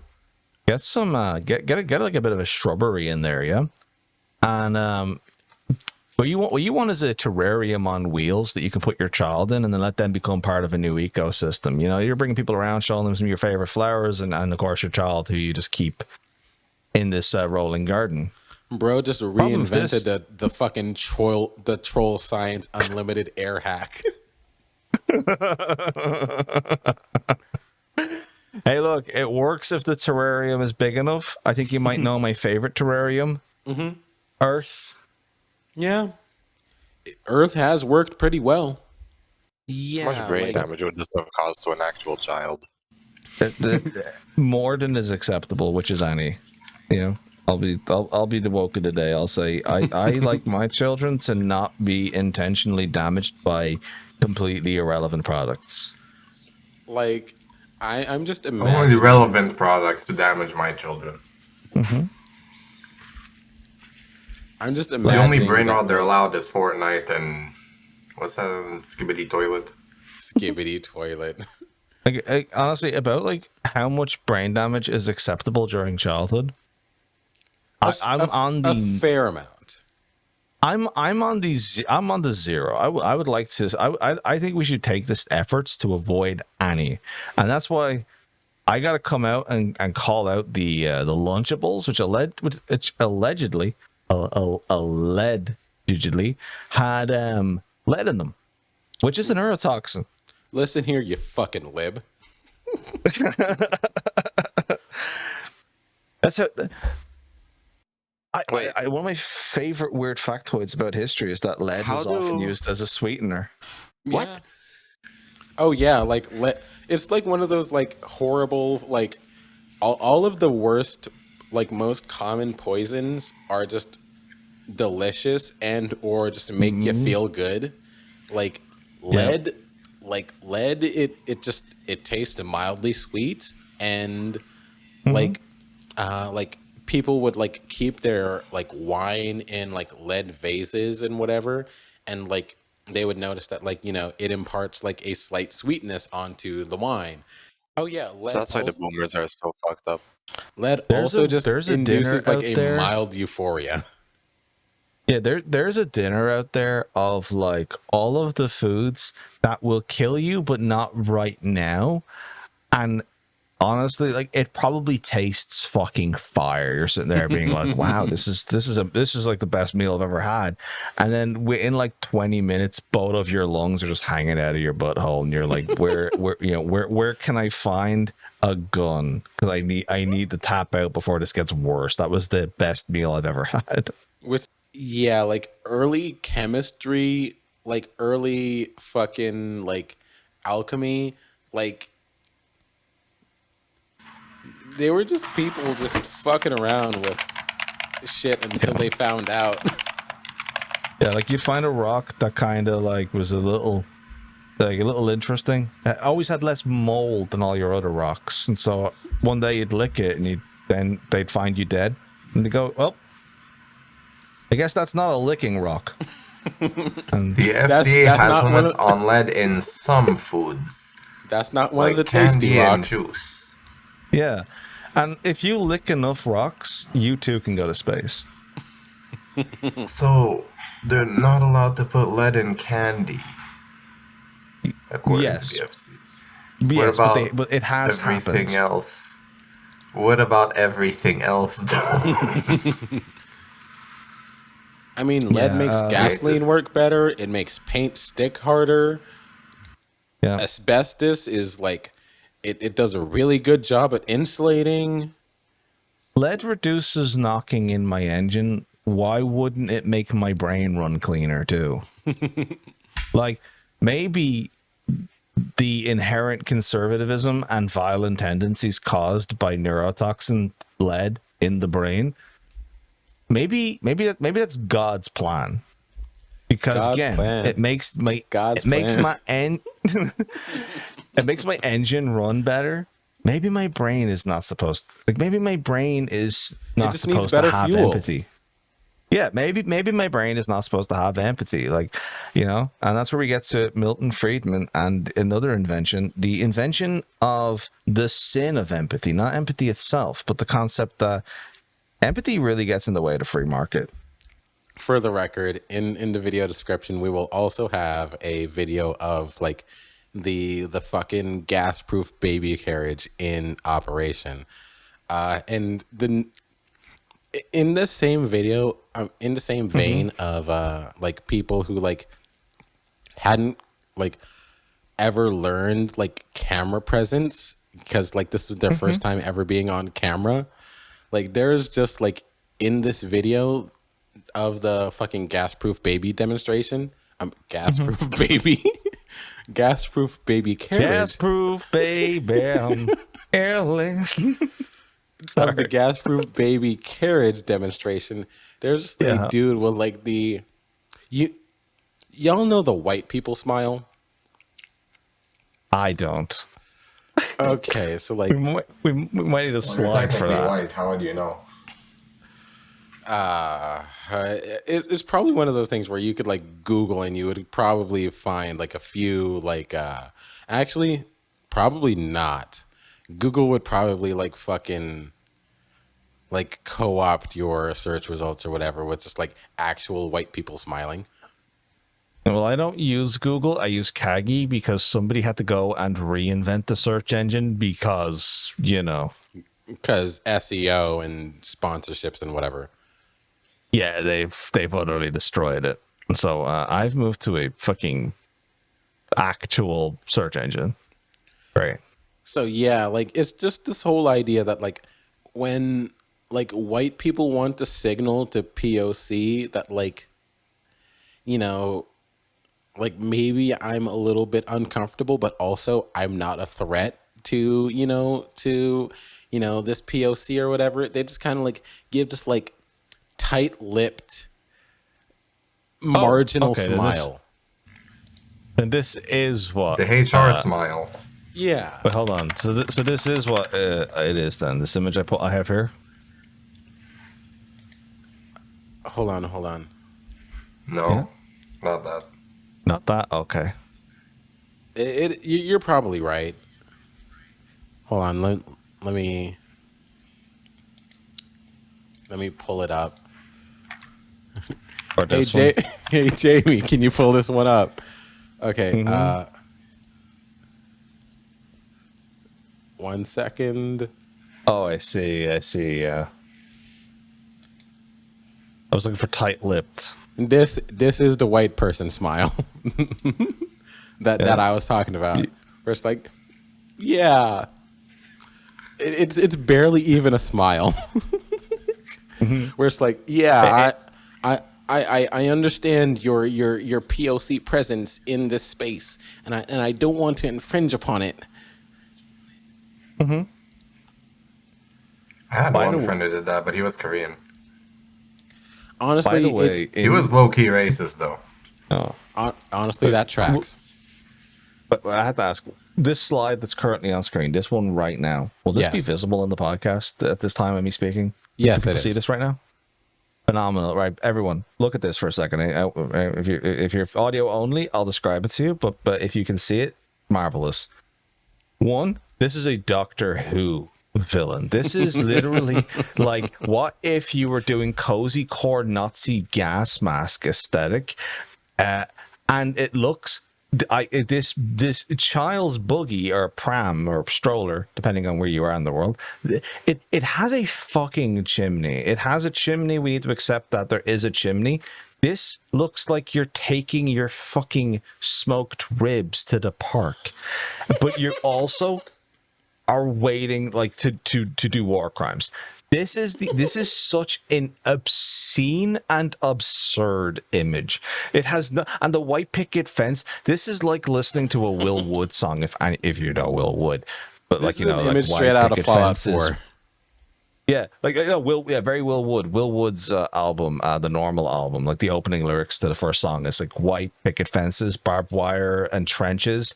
Trick or treat, Merry Christmas, howdy neighbor, thank you Jesus. Like it's literally like, what if we just took Americana and just slapped it together with like dark fascistic themes, and it's like this image. It's so that Evocative, yeah. Mm-hmm. Fallout 4 if you were in such a beta and were able to break off the pod. You know what they say? Babies never change. Unless they poop. It looks like a Change, funeral baby. more than like a carriage. Like that looks like they're about to bury the child. Mm-hmm. Yeah. But like honestly though, in the vein of we wanted to bring back the wooden dress as maybe curtains. What if, right? Sometimes you can't always be home smoking your meats. You know, Mark Zuckerberg, you leading by examples. Us here smoking my meats. But what if you weren't here smoking your meats, but you were there and anywhere you had to be? Got to go to the store? Bring your meats with you. What if, like We the got the smoking meats. stroll? Yeah, the smoking stroll. Just go place to place. Like, we have ice cream vans. Why don't we have a smoking van? Just fucking roll up in one of these. Fucking Wait a break some second. people off a little bit of pulled pork. Boom. This is a fucking banger. Wait, you're actually cooking. Like you could just You're have cook- like fucking like a bed of coals and like some meat raised above it, and then just like you could use the fucking like you know the fucking like little balloon, like the bellows that it is, Yeah. and just fucking like stoke your fire every now and then, like you know, just like get a little bit more heat on your meats. Instead of fucking carbonizing your child, just fucking smoke your meats. My fucking firm soft brain is telling me that this is a mimic chest. You open it for ribs, and it's like, not ribs, it eats you. Now you're the ribs. But yeah, my thing earlier, I don't know if I actually said it, but like I was imagining earlier that's just like, you know, like you take your baby out for a stroll and just like within like I don't know, like a half hour of like, you know, like being out on the streets, your baby just like you forget to, you know, push the fucking like bellows and like evacuate the air or whatever, and your baby just kind of like suffocates just a little bit under like carbon dioxide poisoning, and it just kind of like falls asleep as you do when you don't get like adequate oxygen, and then you just think like, oh my baby, it fell asleep, it loves this fucking carriage, and then just like every single time you just like as soon as you get home you take it out and your baby's just like fresh air and it actually revives again. It's like, oh yeah, this little fucking child loves the fucking gas-proof baby carriage. It's like when you put fucking popcorn in like a fucking chamber, like a vacuum chamber, and it changes, like it puffs up and shrinks up in different ways, and then when you break the solid, it's just like rapidly reflates into its normal. You just look down, your baby's all crunkly, its eyes bulge out, like, oh right. Right. We had to fucking ventilate the baby. Yeah, you look down, your child's fucking all blue like Veruca salt, and you're like oh yeah, give us some oxygen. So the link between this slow pitch and the next one is mildly questionable ways that you can like treat your baby. So to the next one we go, B.F. Skinner's quote unquote air conditioner, and that's air with an HEIR conditioner. Ah, clever. I knew Skinner from the Skinner box child thing. I didn't know he was interested in the like homeostasis of the keeping the stasis of the home, you know. So I will actually get into the child and the Skinner box. So, next slide. So, baby in a box, in a boxer. Baby so in a box. In a box. Like, why did they use that font? Sorry. So that is from it's like, oh, it's so slay. That is from an article in a magazine called like Ladies Home Journal or something, whatever. It's just like it's kind of like the precursor / predecessor Good Housekeeping. To like Good Housekeeping, like Women's Health, that whole kind of vibe. Digest. Yeah. And yeah, it's just kind of like the mom core. And so the B.F. Skinner, anybody who does not know who B.F. Skinner is, he was a psychologist who like specialized in like he was known as like the pioneer of behaviorism, which is like, you know, you can get pretty much anything to like exhibit like a set of behaviors by like, you know, any combination of like positive reinforcement stimuli and like negative reinforcement, like noxious stimuli. So it's like you can get pretty much anything to do what you want by giving it like, I don't know, like food and like, I don't know, like electrical shocks in, you know, according to what you want it to do. Yeah, behaviorism is when your results are about as flexible as your ethics. So the whole thing about this one is like BF Skinner was like famous prior to his invention of this for his invention of the Skinner box. So like it's basically like he would like, you know, in his research of behaviorism would like, you know, like put a whole bunch of like different animals like rats and pigeons, they tended to be his favorites, in like a box with like, you know, like buttons and like, you know, like maybe like an electrified grate or whatever. And At the risk of jumping ahead, is there a connection between this and planes, like the with pigeons I wish. specifically? oh wait, Oh. wait. I actually discovered a link between this and planes like in the like 2 hours before we started recording. Because you're talking to because basically before we had AI, one of the things we used to do to train like missiles and Oh, planes. stop right now. Cause Stop too far. Yeah, because I actually just discovered that connection like maybe two hours ago, and I actually just kind of like shoved that into like maybe a couple love slides that. at the end. Let's go. I'm so excited. Okay, so let's start with the fucking the Skinner box, and then like his baby in a box air conditioner. The problem with the baby in a box, his air conditioner, or as it was like more formally known, the air crib, it was less with the invention itself and more with the person it was attached to. So, like with it being an invention of BF Skinner, like people like instinctively associated with like his more famous work, the infamous Skinner box, where he would like, you know, like put an animal in a box and like, you know, like either like reward it or like give it like mild like unfavorable stimuli to like get it to produce some sort of behavior that he wanted. Now, like as you can see in like the pictures, like in the top left we have like a baby just kind of like hands to the glass, just kind of like peering out and whatever. In the top right we have like a baby crying.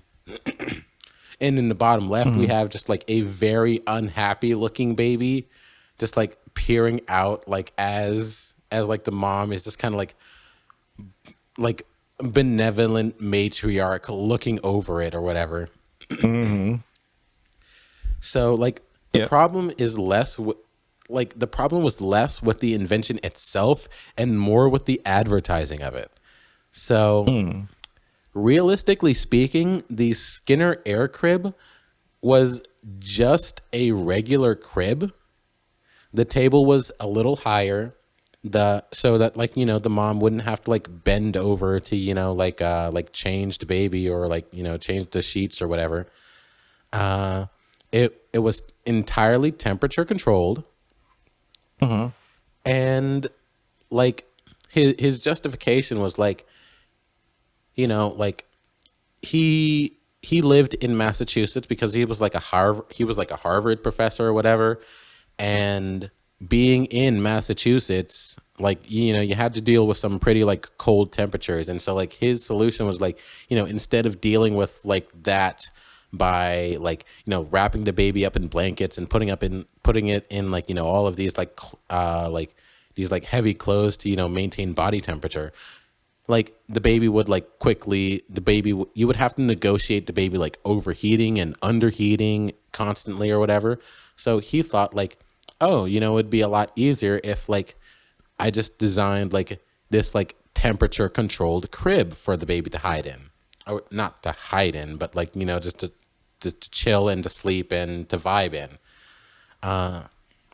It was actually not a bad idea. It was actually a rather, dare I say, a good idea. And so like the problem, however, is in like Skinner's framing of it as like a quote unquote experiment. The photo on the left half of the screen is from an article in like Ladies Home Journal, where A he like, sensationalized article of sorts. yeah, it's actually his own writing. However, like he does Oh. include like a fair amount of quotes that could very easily be like taken out of context and spun up into a narrative with ideology and whatever. And so like this whole idea just made people immediately jump to the Skinner box. So like the baby who was actually in the box, her name is Deborah Skinner, now Deborah Buisson. She actually did like a couple interviews about her childhood in the air crib, and like several like rumors were like circulating at the time of like, oh, Skinner's baby, like he kept her in a like a temperature controlled box with like no access to the outside world, you know, just a Skinner box where he like, you know, like gave her like I don't know, baby treats and electric shocks until like she started to behave in like the manner that he wanted, and she went like crazy and killed herself or whatever. But that's actually not what happened. So I'll get, you know, just a little bit into like why like the idea never took off. Like yeah, just because it was attached to BF Skinner, like no manufacturer wanted to touch it because of the kind of like the like mild moral panic that was going around surrounding it. Like if something ever went wrong, the ick factor.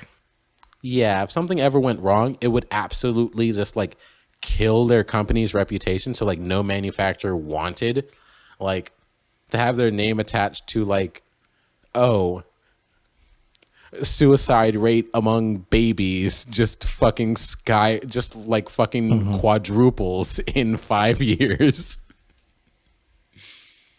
Babies are known to be suicidal, not intellectually, but just, you know, habitually. just that's by why we have luck to of the hide the draw. bleach. Yeah, that's why we have to hide the bleach. That's why they can't be trusted with stairs. Why are human babies But so damn incompetent? Oh, the whole like baby in a box thing, like Deborah, her, you know, the baby in the box, her own take was that like the air crib was just a really good bed and sometimes a playpen. So like that's kind of like the way, that's kind of like the use case that like we should like perceive it in. And it's like always the use case that like Skinner described it as, where it's like, you know, like people think that like he just like locked the baby in this like soundproof, temperature controlled box, you know, for the purpose of like, you know, like controlling this baby's behavior or whatever. But like it was just a bed, and like they would like also just let the baby roam around the house and, you know, like interact with the environment. It's just that like when the baby was, you know, when it was time for the baby to sleep or whatever, like it was a lot easier to like regulate the baby's like temperature and like conditions and whatever within like this like little temperature controlled like little like greenhouse room. you know, they really needed to put this on wheels and make it gas proof. Because it would make a hell of a barbecue. Just smoking baby. Real tender meat, that is. I was gonna say, like, look, what are babies if not meat? And what are barbecues? Baby back ribs. I want my baby back ribs. Baby back. That was the context in which it was, designed to be used. And however, in this article in like Ladies Home Journal, I will just I feel inclined to read a couple quotes that just could be like very different. Like, if you believed a like very particular narrative around BF Skinner, which, to be honest, prior to my research on BF Skinner, apropos the baby box, aka the air crib, aka the air conditioner, I thought, like, it was until I read like Deborah's like own account of it that I was like, oh, wait a second. Maybe all of those like accounts to the contrary weren't just like straight up like Skinner propaganda. So, but yeah, like these are the quotes that you could interpret in that way if you kind of came in with that mentality. The discovery which pleased us most was that crying and fussing could always be stopped by slightly lowering the temperature. So like, like you got your baby in this soundproof box, and it's crying, it's fucking whining, it's doing all this shit, and you like a neglectful parent would just say, "Oh, cool. I can fix this by just fucking turning it down to like, I don't know, 50 degrees." The baby won't have the energy to cry. It'll spend all of its energy just fucking staying alive. Homie really invented the toddler.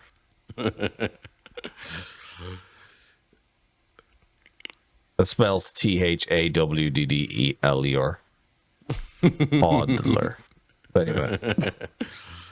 And then the quote, every effort should be made to discover just why a baby cries, but if the condition cannot be remedied, there's no reason why the family or perhaps the neighborhood as well must suffer.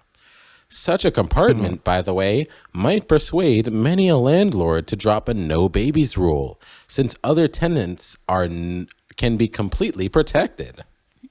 And this is why we have to build small boxes to keep them in. It's just to get the children from place to place, really. You see, this is why we need to build the Matrix. Honestly, these guys are not far from like building the Matrix from first principles. It's like, why ever let the child out of the box? Children can just gravitate to larger and larger boxes until they either work in the prisons assembling bushings for the military, or they become engineers in a cubicle. And then my final quote is, for example, quote, I will also just change the slide to the before and after. So like on the left is like, Debbie on, she got out of the box. Yeah. She became like an artsy type. So, the viewer is free to decide, like, if that was a victory or not. But the final quote is, our baby acquired an amusing, almost ape-like skill in the use of her feet. We have devised a number of toys which are occasionally suspended from the ceiling of the compartment. She often plays with these with her feet alone. Which, it's not that abnormal though. Yeah, it's not really that weird. It's not really like to be discouraged of a baby, but also like I think the most damaging part of this, from what I know about children, and that's not much, but it isn't nothing. I did have a partner who, had to do their childcare works, and so I've read a little bit about Vygotsky and Gampiat and Maria Montessori and that. Like, I'm vaguely aware. Children respond, they're very social creatures, and they respond really well to, like,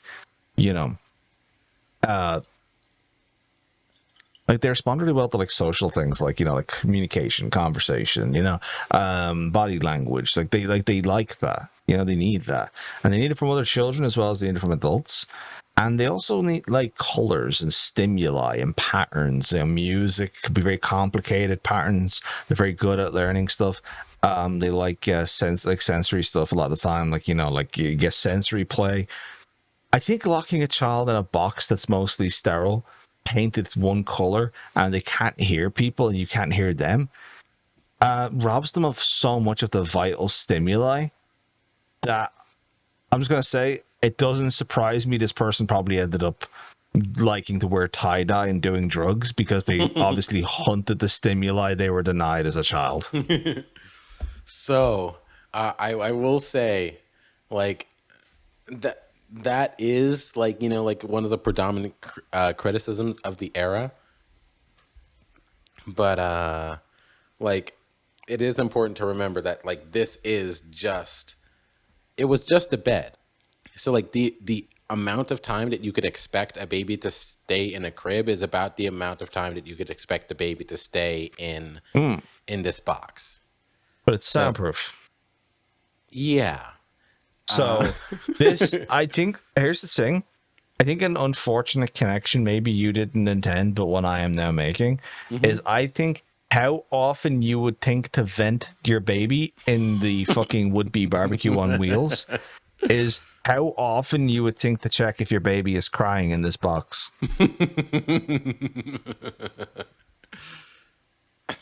Honestly, a valid point. I actually do kind of wonder how good the soundproofing was on this box. Probably not as good as advertised.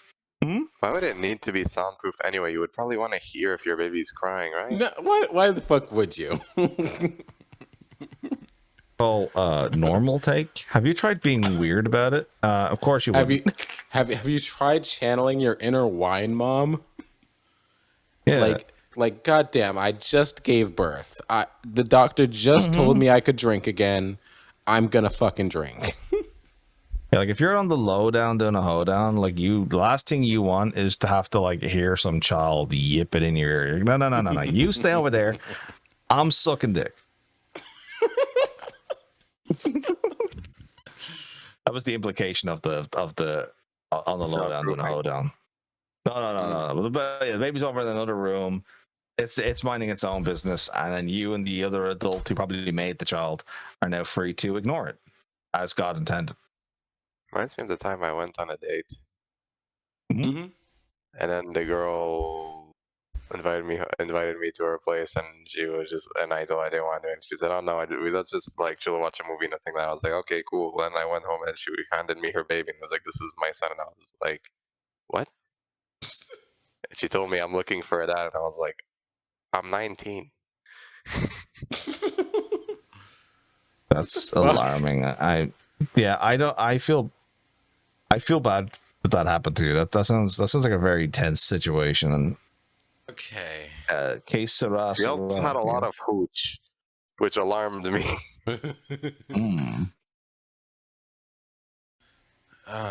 Okay, so yeah, just by and large, I actually do believe that the Skinner box was more or less a kind of good idea, and like, oh, I will also include the link to like his like ladies' home journal article on this on the topic in the description / show notes or whatever, and this also feels like it'd be great for like I don't know, like the issue of scale, like hospitals, orphanages, like yeah, it's if you have basically many like an children, and it's ICU quite baby thing, whatever they're called.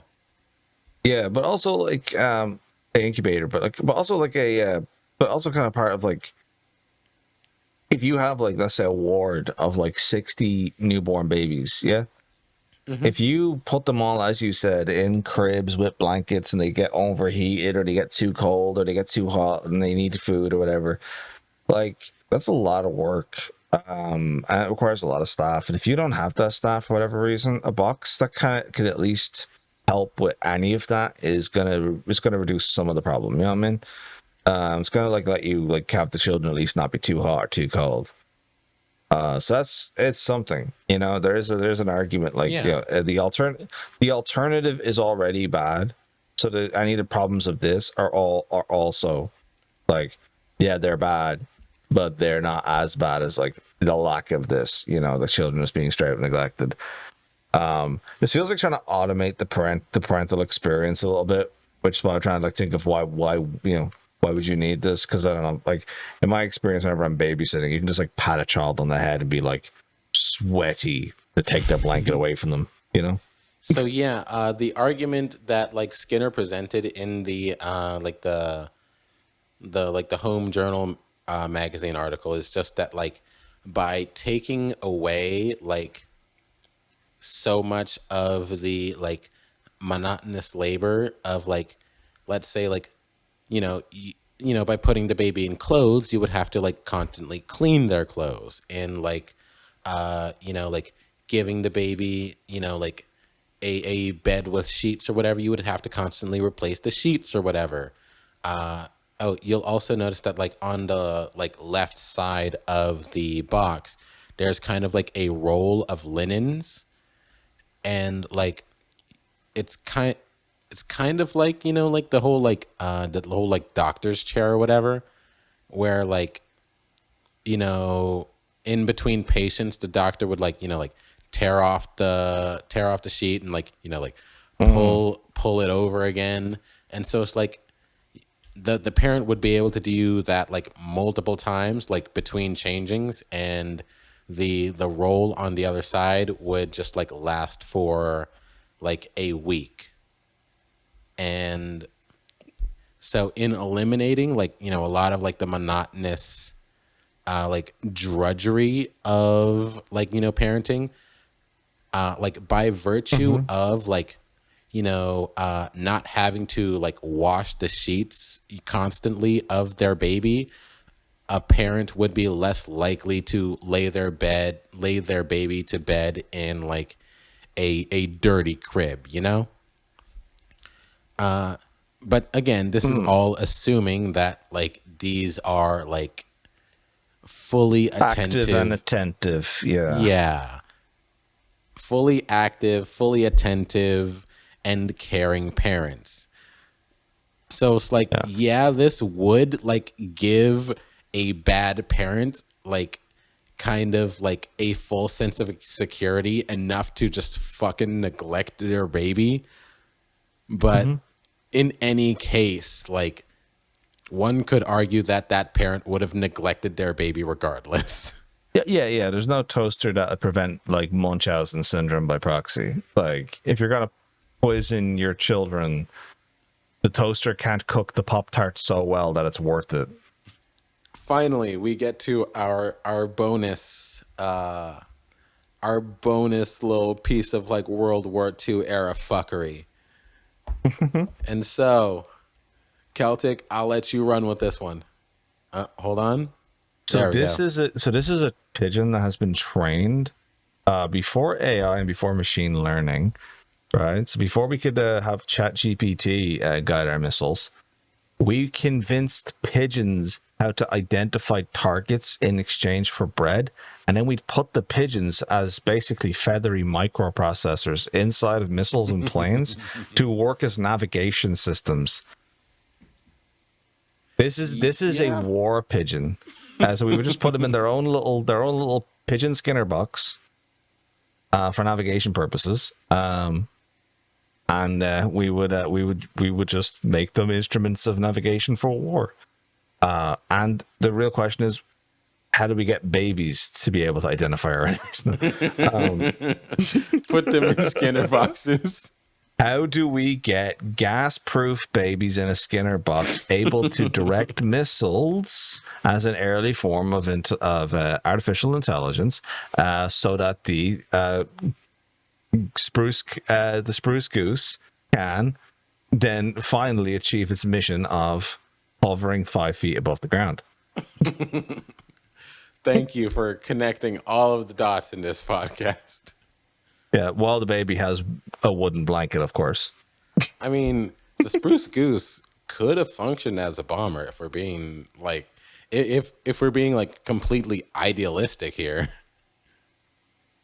It could have functioned as one hell of a bomber one time, Or if you want a 911, a strip mall. or like a mailbox. So yeah, Yeah, it's big enough. I'll give it strip mall. the fucking so this was known as Project Pigeon within the United States. See, they broke out the professional namers here. So yeah, to kind of like paraphrase what Celtic just said, they had the issue of like, if we want to like, drop bombs accurately, then we have to fly low. But, that risks like getting shot down. So, if we want to avoid getting shot down, then we have to fly high. But then like air and wind and all that other stuff, like blows the bombs off course. And so like they become like a lot less accurate, and you have to drop a whole lot more in order to ensure a hit. And so it starts becoming like a lot more expensive and like a lot more cost effective for a lot less actual like strategic military gain. And so, And also more risk of hitting civilians and all of that stuff, which people would like which to is avoid. quote Usually. unquote bad. Unless you're well, real. it was at the time. Today, hitting civilians is a necessary and unavoidable byproduct of our goal of hitting those civilians and blaming it on something else. The fucking bombers piloted by these pigeons were basically unpowered gliders. So basically think of like paper airplanes, but with like kind of like wing adjustment mechanisms, and then also a bomb. And so basically they would have like a pigeon getting fed a video feed of like, directly in front of the bomb, and they would get trained in exchange for food to like peck at the desired target. And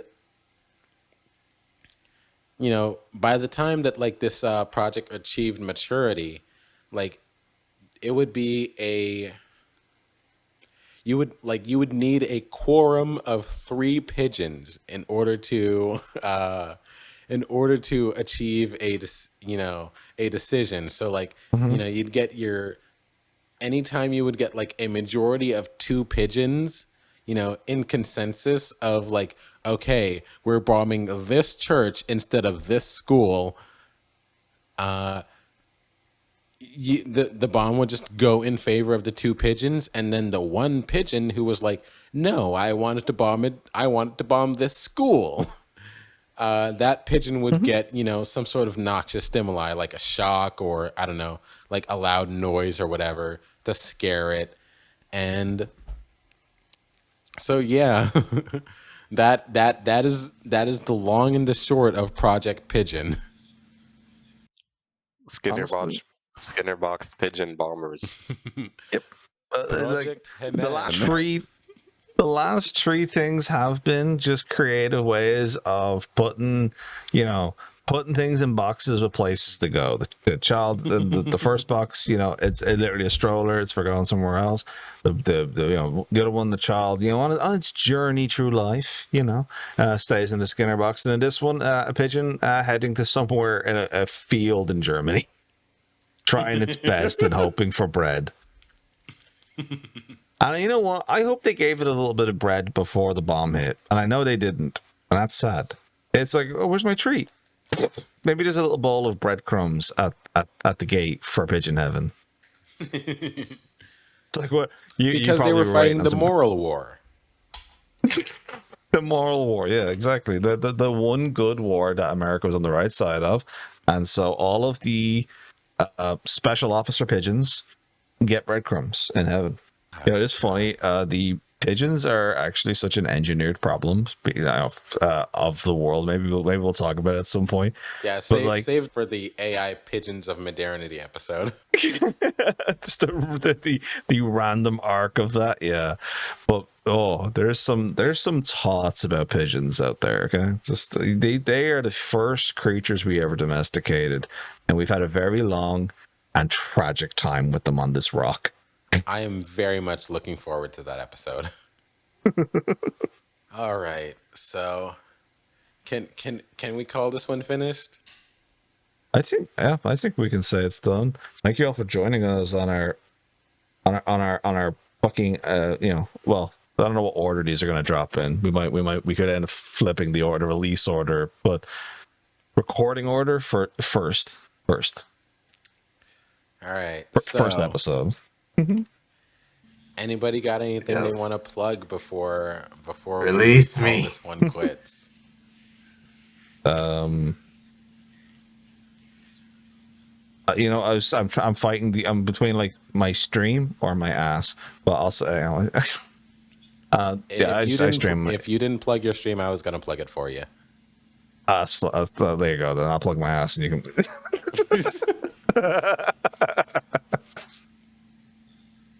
Good Lord. Yeah, it's twitch.tv/ I don't know how that works. I don't know the direct link, but Cal Thickness, boom. You'll probably enjoy it. Maybe like 16 hours a day. For the record, spelled out, that is CELTHICC. That is thick with 2 C's. NESS. There you go. Thank you. Ali? Nope. I'm not very online, and I'm not a content creator. Honestly, valid. Well, I for your sake, keep it that way. Goddamn. I mean, you are now a content creator. You've just created content. Congratulations. Oh no. I've been mostly quiet. You were here. I heard you. He is just a he is a ghost. Except for when we actually make the expansion of Cairo and the fucking Genshin nuclear reaction episode. Yeah. Those I have things to say about. All right, and then finally, I don't know. I am on Twitch occasionally, and then also on YouTube, even more rarely, occasionally, at Jelly Like Jam. That is DJELI. That's Jelly Like the Jam. So yeah. Thank you to everybody who, fucking stayed for this fucking mess. But yeah. I thought it was very good.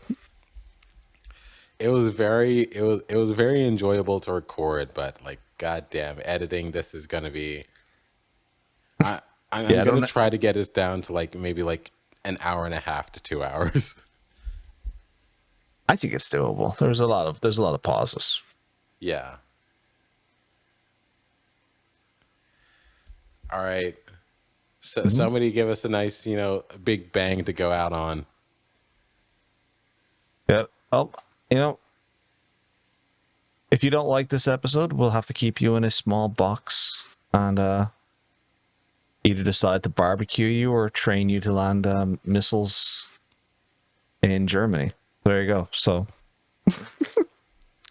pick your fate, like the episode, or become imprisoned in perspex.